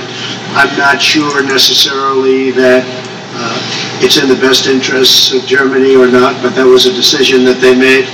We'll be competing. As you know, the United States is now, or soon will be, but I think it actually is right now the largest in the oil and gas world. So we're going to be selling LNG, and we'll have to be competing with the pipeline. And I think we'll compete successfully, although there is a little advantage locationally. So I just wish them luck. I mean, I did. I discussed it in pretty strong tones. But I also know where they're all coming from, and they have a very close source, so we'll see how that all works out. But we have lots of sources now, and the United States is much different than it was a number of years ago when we weren't able to extract what we can extract today. So today we're number one in the world at that, and I think we'll be out there competing very strongly. Thank you very much. If I may, I throw in some 2 cents. We talked to Mr. President, including this subject as well. We are aware of the stance of President Trump, and I think that we, as a major oil and gas power, and the United States as a major oil and gas power as well, we could work together on regulation of international markets, because neither of us is actually interested in the plummeting of the prices. And the consumers will suffer as well, and the consumers in the United States will suffer as well, and the shale gas production will suffer, because beyond a certain price bracket it's no longer profitable to produce gas. But nor we are interested in driving prices up, because it will drain juices, life juices, from all other sectors of the economy, from machine building, etc. So we do have space for cooperation here. That's the first thing. Then about the Nord Stream 2. Mr. President voiced his concerns about the possibility of disappearance of transit through Ukraine, and I reassured Mr. President that Russia stands ready to maintain this transit. Hold on, you little fucker.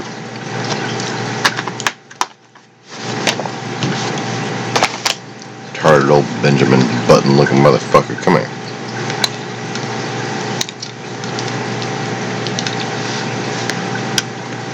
Boy, your tick was something else just then. Yep, Putin's got a tick. I just caught it.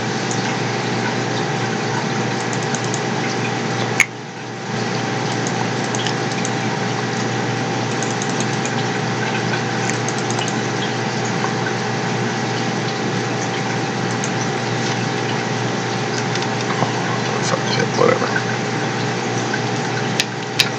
Alright. So he basically just said, we're going to take over regulation of gas so the price doesn't fall too low, because we need to make profits. But don't worry, we're not going to let it get too high, because we need it for because that'll make the machine industry suffer, which at the point at which, he would fear that people would realize he thought or meant war-making machinery, then he shows his tick. Let me get the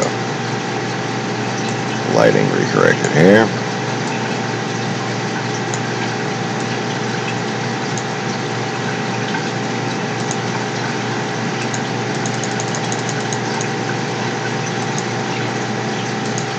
Whatever, good enough. Economy, from machine building, etc. So we do have space for cooperation here. That's the first thing. Then about the Nord Stream 2. Mr. President... That little shrug down look. To produce gas, but nor we are interested in driving prices up, because it will drain juices, life juices, from all other sectors of the economy, from machine building, etc. So we do have space for cooperation here. That's the first thing. Then about the Nord Stream 2. Mr. President voiced his concerns about the possibility of disappearance of transit through Ukraine, and I reassured Mr. President that Russia stands ready to maintain this transit. Moreover, we stand ready to extend hands off the podium, looking down. That is about to expire next year, in case if the dispute between the economic entities will be settled in the Stockholm Arbitration Court. The first question from the journalist goes to Jeff Mason from Reuters.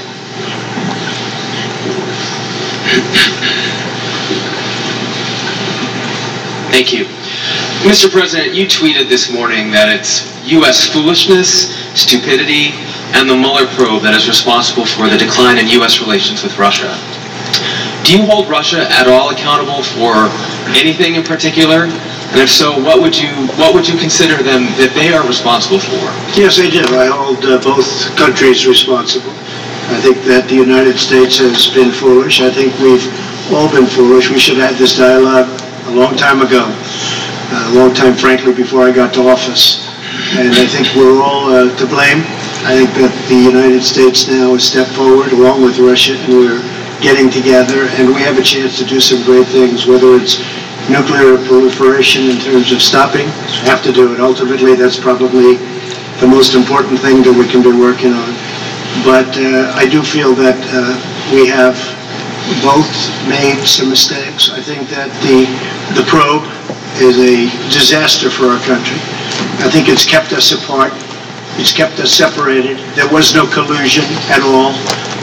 Everybody knows it. People are being brought out to the fore. So far that I know, virtually none of it related to the campaign. And they have to try really hard to find somebody that did relate to the campaign. It was a clean campaign. I beat Hillary Clinton easily, and frankly, we beat her. And I'm not even saying from the standpoint, we won that race.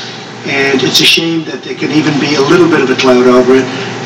People know that, people understand it, but the main thing, and we discussed this also, is zero collusion.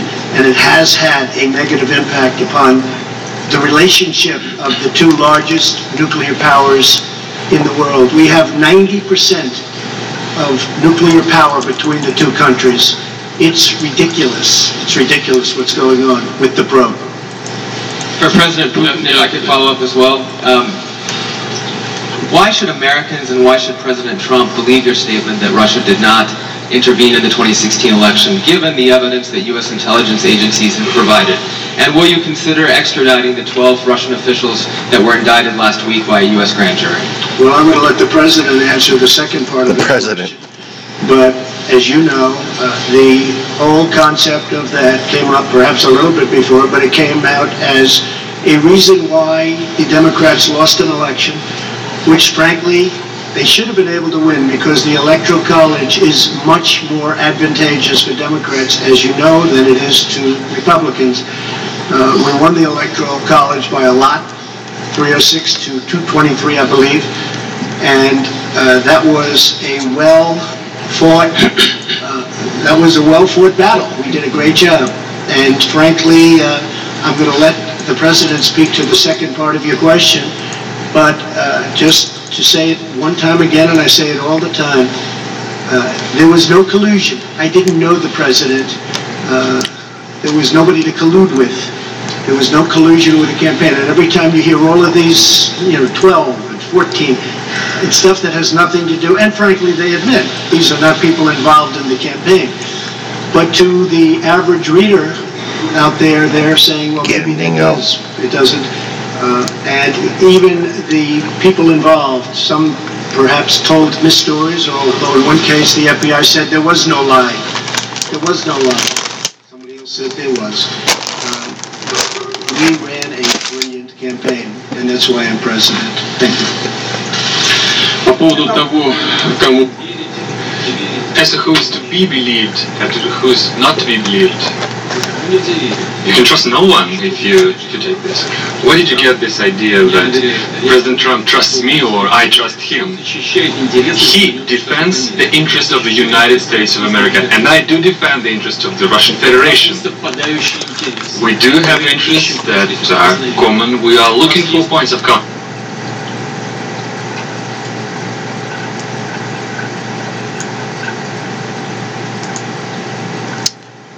Listen up, dumbasses.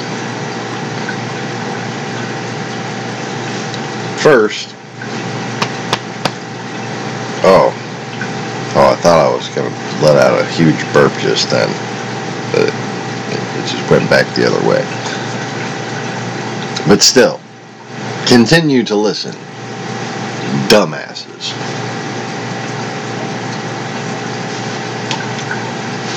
While you watch the puppies and kittens. Well, while the not so dumbasses watch the puppies and kittens. Because dumbasses don't really care about puppies and kittens.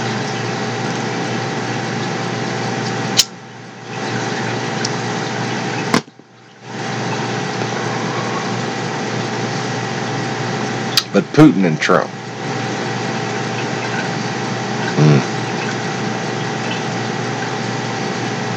Balaamites.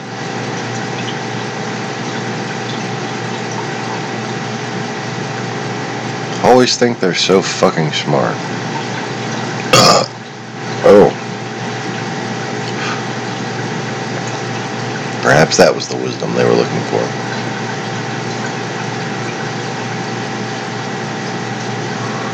Here's the deal.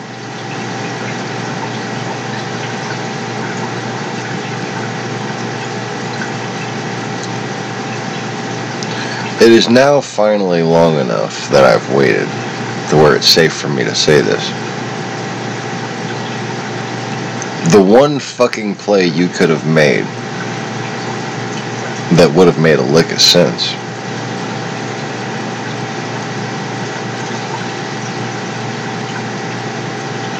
is that the Democrats had Russians harassing their own base to rally them to the polls.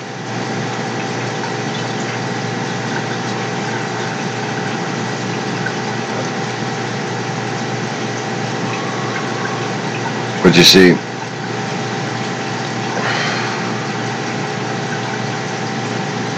that shit still wouldn't fly with me,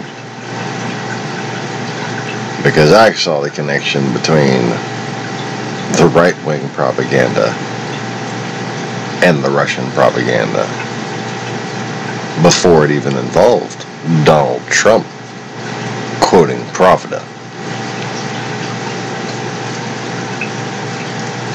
And I believe I reported about it just about every fucking day. Just trying to plead with people about basic, inarguable, fundamental truths that all of these highly nuanced, pseudo-intellectual, factoid, tabloid-type conspiracy documentaries contradict. And I don't care how clever the deception, if it contradicts a fundamental truth, it is deception.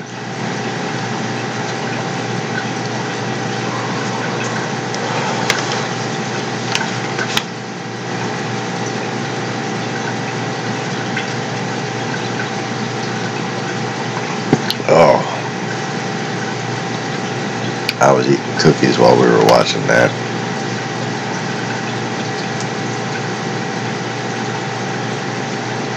Yeah, did you notice that? Even Putin was just,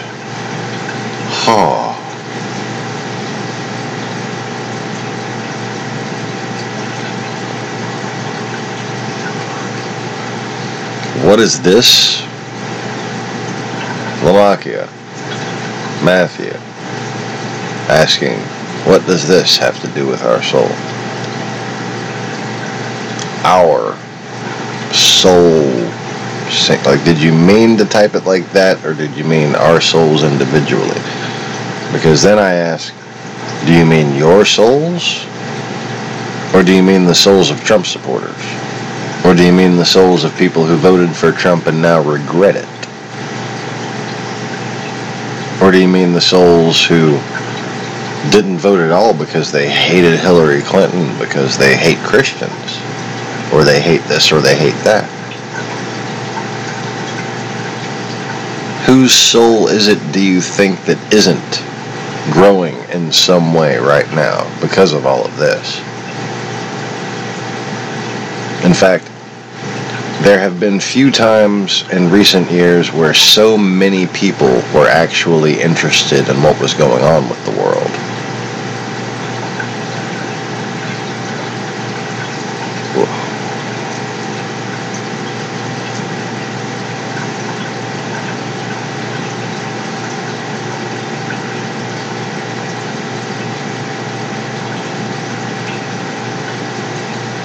Kitten does not give a shit. I think she heard me talking about her. Hi, Lainey. Lainey, what you doing?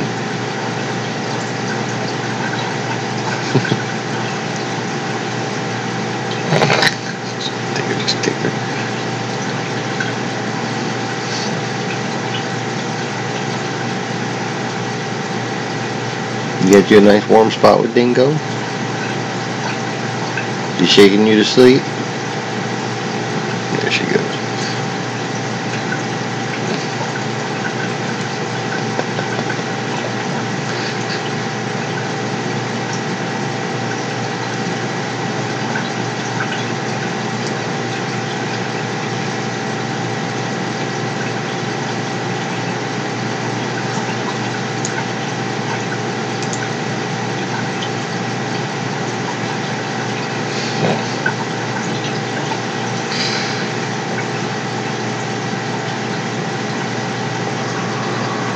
Oh, let's get back to the moron, I guess. You can trust no one if you take this. Where did you get this idea that President Trump trusts me or I trust him? He defends the interest of the United States of America, and I do defend the interest of the Russian Federation. 7 kittens? Oh my goodness. Dingo knows what that's like, huh? That's why it's been so long since he let a kitten get that close. Wow, 7 fucking kittens. On some land or in a house? Conway has 7 kittens. They're just everywhere. There's just kittens everywhere.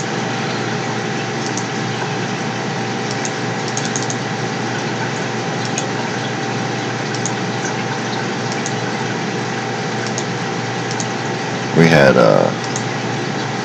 5 kittens and the mama, who was still rather playful, had kittens when she was like maybe a year and a month old.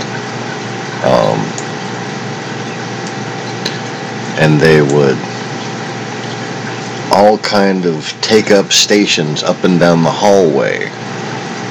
And Dingo, when he would try to walk from where he slept in the bedroom to out to the kitchen to get his food and water or whatever he was doing, walking back and forth in the hallway, it would just be like a gauntlet of pouncing kitten claw. And he just skirt. Now when Sheila was a kitten, one kitten, he would sit there on his back and like with his mouth open, and Sheila'd be all up in his mouth, and he'd be and snarling and playing, and they'd be having a good old time.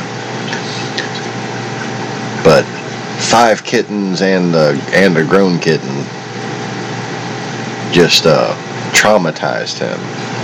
So the past 3 other kittens he's been introduced to, 3 or even that other group that we gave away the litter of the tiger lily came from, he wouldn't have none of it. As soon as they come up to him and just kind of rub up against him, he'd just jump up from where he was and go lay down in the back room. And we'd be fussing at him. Dingo, the kittens aren't going to hurt you. Why are you afraid of a little He's just afraid. Just scared, senseless. Fucking dogs have pit bull. Pit bull in a lab. And he is terrified of little kittens. Until Lainey comes around. Lainey has been highly persistent. And I actually even caught them the other night with him playing for the first time since he was like 2-3 years old, playing with his mouth open with the kitten. He was playing with Misha and her. And she's been just cozying up right there. That's her little spot. It's too fucking cute, really.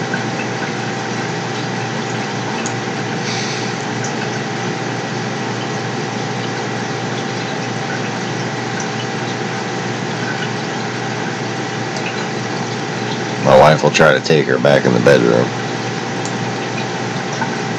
And she'll be back there for a little while, and she'll come running out.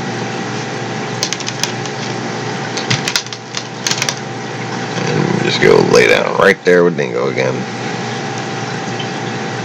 Sometimes he still jumps up a little bit, but all in all, if he's sleeping, he just don't give a shit. He just lets her come right there with him. Alright. So, back to the Tweedledee and Tweedledum of the apocalypse. We do have interests that are common. We are looking for points of contact. There are issues where our postures diverge, and we are looking for ways to reconcile our differences, how to make our effort more meaningful. We should not proceed from the immediate political interests that guide certain political powers in our countries. We should be guided by facts. Could you name a single fact that would definitively prove the collusion? This is utter nonsense. Just like the President recently mentioned. Yes, the public at large in the United States had a certain perceived opinion of the candidates during the campaign, but there's nothing particularly extraordinary about it. That's a usual thing. President Trump, when he was a candidate, he mentioned the need to restore the Russia-US relationship, and it's clear that a certain part of American society felt sympathetic about it, and different people could express their sympathy in different ways. But isn't that natural? Isn't it natural to be sympathetic towards a person who is willing to restore the relationship with our country, who wants to work with us? We heard the accusations about the Concord country. Well, as far as I know, this company hired American lawyers, and the accusations doesn't have a chance in the American courts. So there's no evidence when it comes to the actual facts. So we have to be guided by facts and not by rumors. Now let's get back to the issue. Read the indictments, motherfucker. Intelligence officers of Russia. I don't know the full extent of the situation, but the President Trump mentioned this issue, and I will look into it. So far, I can say the following. The things that, off the top of my head, we have an existing agreement between the United States of America and the Russian Federation, an existing treaty that dates back to 1999. The mutual assistance on criminal cases. This treaty is in full effect. It works quite efficiently.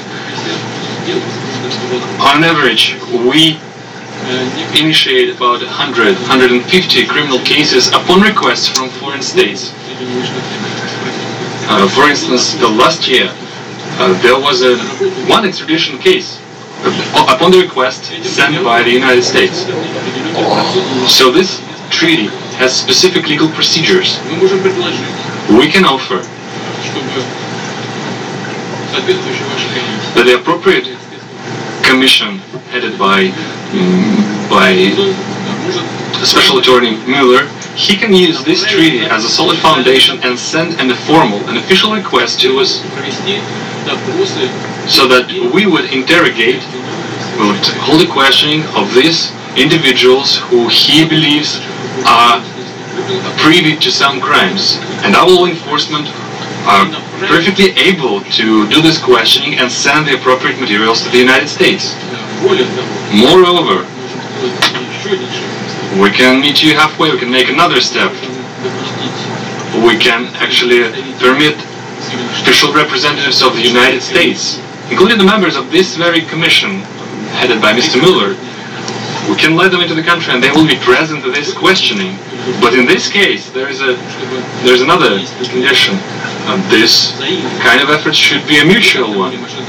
Then we would expect that the Americans would reciprocate and they would question officials, including the officers of law enforcement and intelligence services of the United States, whom we believe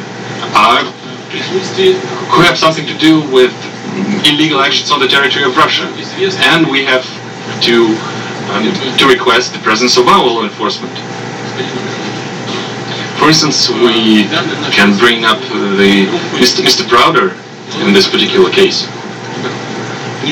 Business associates of Mr. Browder have earned over $1.5 billion in Russia.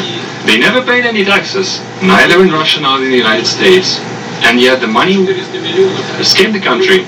They were transferred to the United States. They sent a huge amount of money, 400 million, as a contribution to the campaign of Hillary Clinton. Well, that's their personal case. It might have been legal, the contribution itself, but the way the money was earned was illegal. So we have a solid reason to believe that some intelligence officers accompanied and guided these transactions. So we have an interest of questioning them. That could be a first step, and we can also extend it. Options abound, and they all can be found in an appropriate legal framework. And did you direct any of your officials to help him do that? Yes, I did. Yes, I did. Because he talked about bringing the US-Russia relationship back to normal. Продолжаем. Я думаю, вполне вопроса 3 может задать кто-то из российского пула. I think there can be 3 questions from the Russian pool. Russia Today, you have the floor. Спасибо большое. Thank you so much. Good evening to everyone. My name is Ilya Petrenko, RT TV channel. In English, Mr. President, would you please go into the details of possibly any specific arrangements for the U.S. to work together with Russia? Oh wait, I figured it out. If the Russians are really working with the Democrats, that means Alex Jones is really working with the Democrats. And that means the Republicans are really working with the Democrats. Oh my God!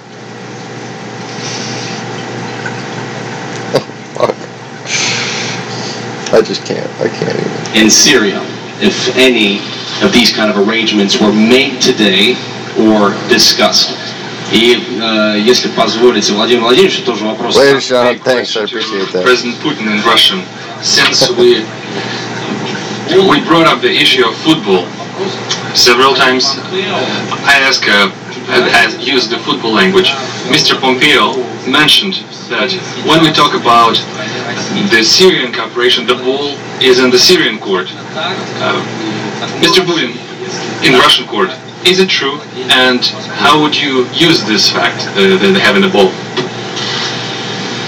Well, I guess I'll answer the first part of the question. We've worked with Israel long and hard for many years, many decades. I think we've never has anyone, any country been closer than we are. President Putin also is helping Israel, and we both spoke with Bibi Netanyahu. Putin's just showing off how many reporters he owns at this point. Syria, having to do with the safety of Israel. So in that respect, we absolutely would like to work in order to help Israel, and Israel will be working with us. So both countries would work jointly. And I think that when you look at all of the progress that's been made in certain sections with the eradication of ISIS, we're about 98%, 99% there, and other things that have taken place that we've done, and that, frankly, Russia has helped us with in certain respects. But I think that working with Israel is a great thing, and creating safety for Israel is something that both President Putin and I would like to see very much. One little thing I might add to that is the helping of people. Helping of people, because you have such horrible, if you see, and I've seen reports and I've seen pictures, I've seen just about everything. And if we can do something to help the people of Syria get back into some form of shelter and on a humanitarian basis, and that's what the word was, really, a humanitarian basis. I think that both of us would be very interested in doing that, and we will do that. Thank you very much. Excuse me, but for now, no specific agreements, for instance, between the militaries? Well, our militaries do get along. In fact, our militaries actually have gotten along probably better than our political leaders for years. But our militaries do get along very well, and they do coordinate in Syria and other places. Okay? Thank you. Мы говорили, я уже упоминал об этом. Yes, we did mention this. We mentioned the humanitarian track of this issue. Yesterday I discussed this with French President Mr. Macron, and we reached an agreement that together with European countries, including France, we will step up this effort. On our behalf, we provide military cargo aircraft to deliver the humanitarian cargo. And today I brought up this issue with President Trump. I think there's plenty of things to look into. The crucial thing here is that a huge amount of refugees are in Turkey, in Lebanon, in Jordan, in the states that border are adjacent to Syria. If we help them, the migratory pressure upon the European states will be decreased manifold. And I believe it's crucial from any point of view, from humanitarian point of view, from the point of view of helping people, helping the refugees. And in general, I agree. So, Trump is getting his talking points from Putin, and Putin is getting his talking points from Obama? I concur with President Trump. Our military cooperate quite successfully together. They do get along, and I hope they will be able to do so in future. We will keep working in the Astana format, I mean Russia, Turkey, and Iran, which I informed President Trump about. But we do stand ready to link these efforts to the so-called small group of states, so that the process would be a broader one, it would be a multidimensional one, and so that we will be able to maximize our fighting chance to get the ultimate success in the issue of Syria.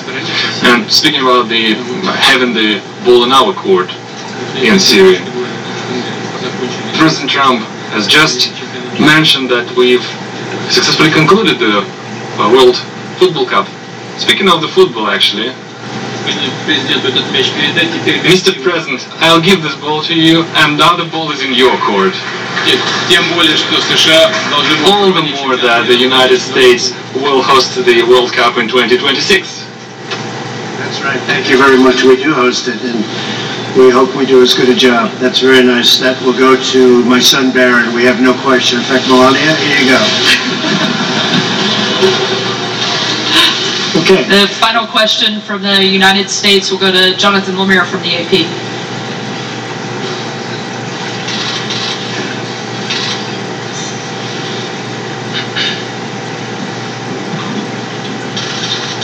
Thank you. Question for each president. President Trump, you first. Just now, President Putin denied having anything to do with the election interference in 2016. Every U.S. intelligence agency has concluded that Russia did. My first question for you, sir, is who do you believe? My second question is, would you now, with the whole world watching, tell President Putin, would you denounce what happened in 2016, and would you warn him to never do it again? So let me just say that we are wondering why the FBI never took the server. Why haven't they taken the server?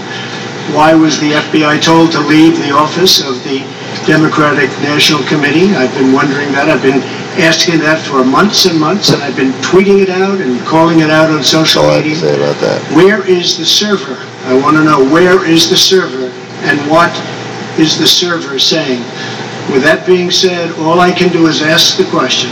My people came to me, Dan Coates came to me, and some others. They said they think it's Russia. I have President Putin. He just said it's not Russia. I will say this. I don't see any reason why it would be, but I really do want to see the server. But I have confidence in both parties. I really believe that this will probably go on for a while, but I don't think it can go on without finding out what happened to the server.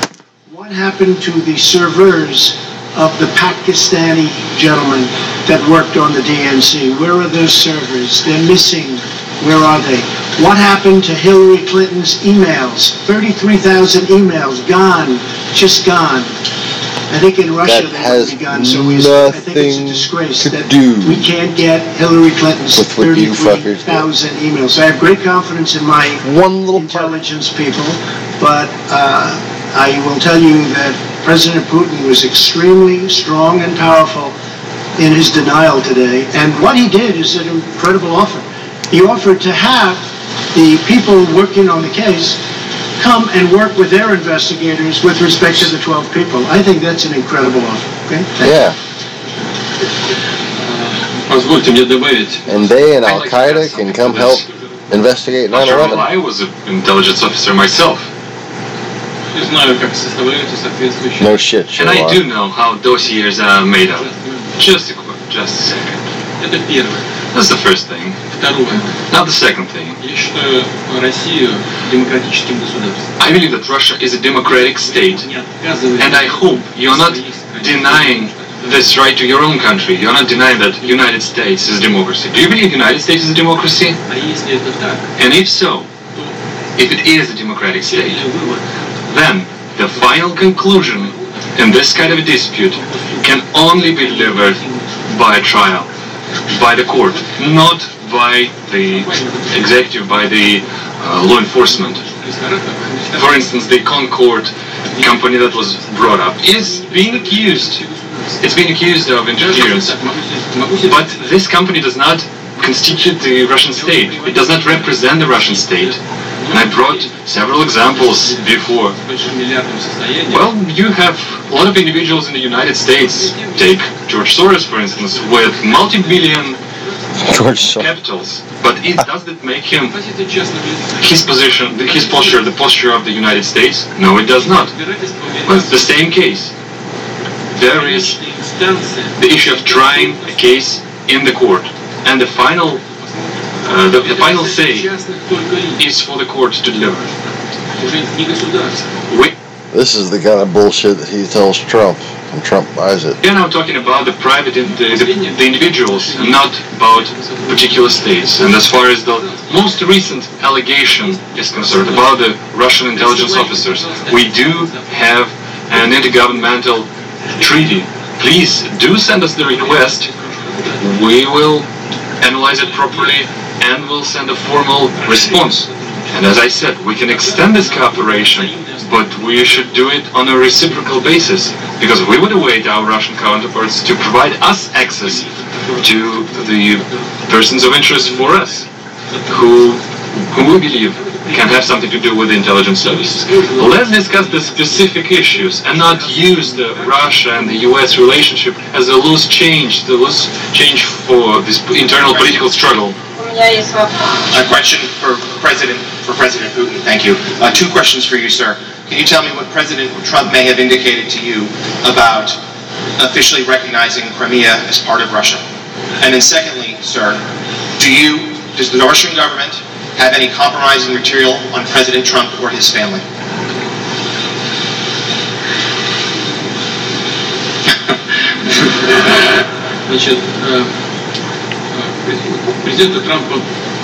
President Trump and posture of President Trump on Crimea is well known,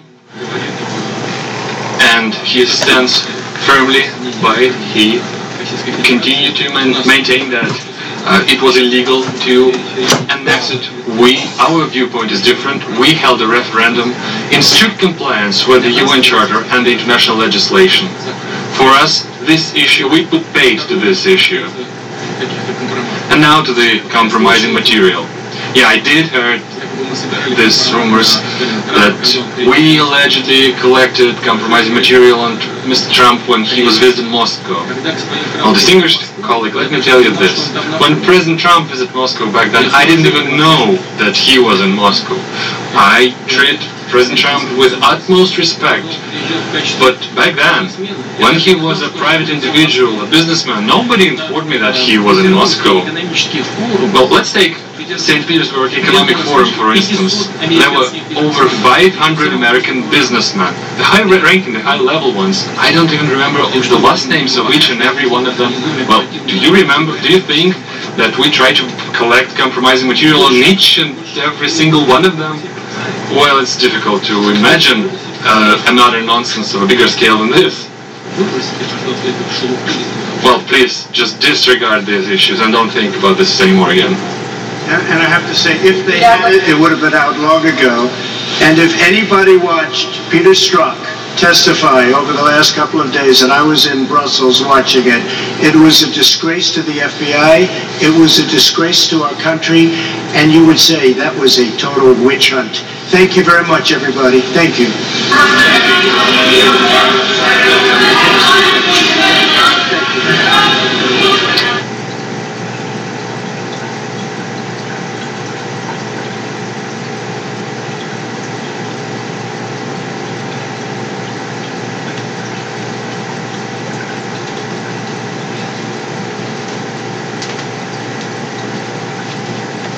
There just are no fucking words.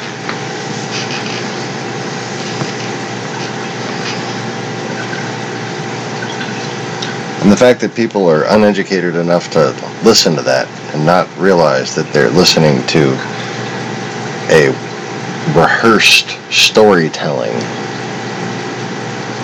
that is part and parcel to the way Russians bullshit people and have for decades and decades.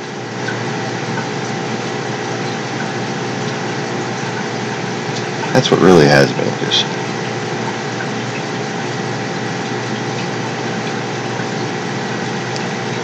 vastly disturbed.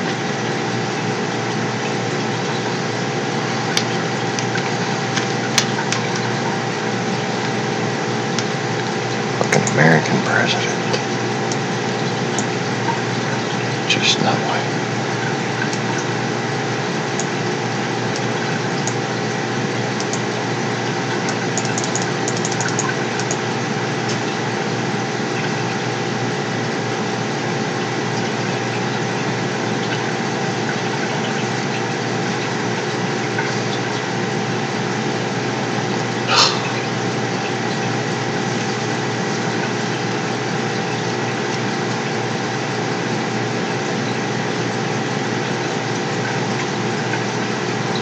I am fucking falling asleep.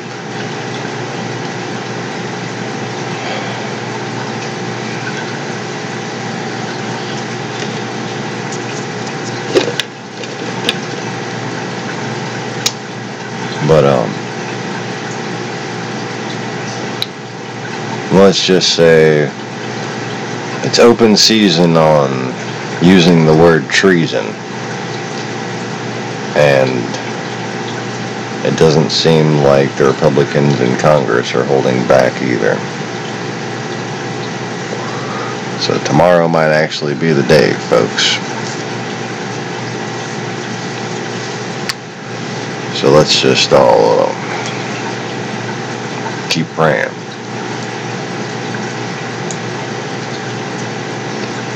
Because,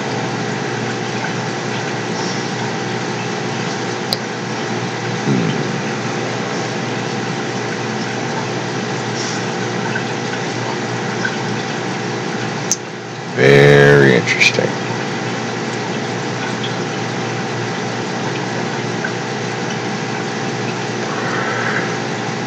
$2 p.m. tomorrow. So, whatever your clock says right now, in 12 hours,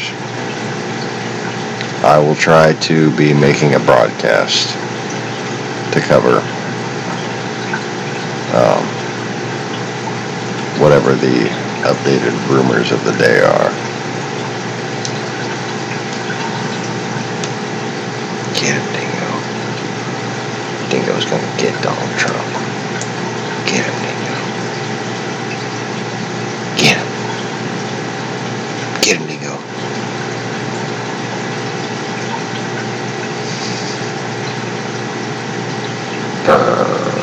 Get him.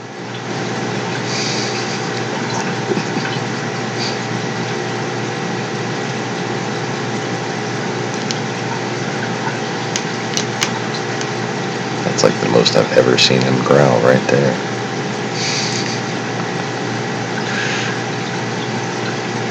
He's such a sweet dog.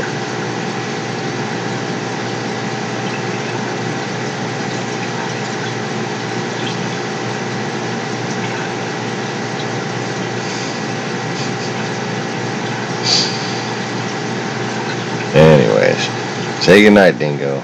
Good night, Dingo. And good night, y'all. Thanks for watching.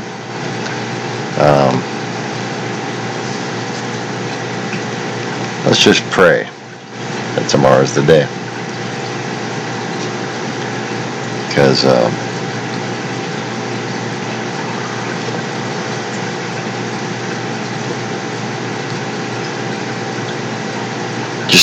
just decency and, like, you know, our children growing up in a world where rule of law matters and being a traitor is a bad thing. It needs to happen, you know. So thanks for hanging out, thanks for chatting.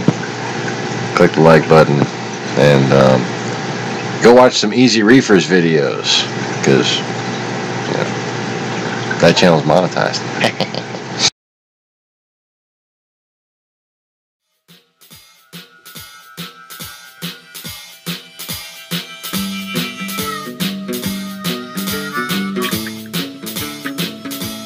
If you didn't see the sea pickle, you gotta see the sea pickle.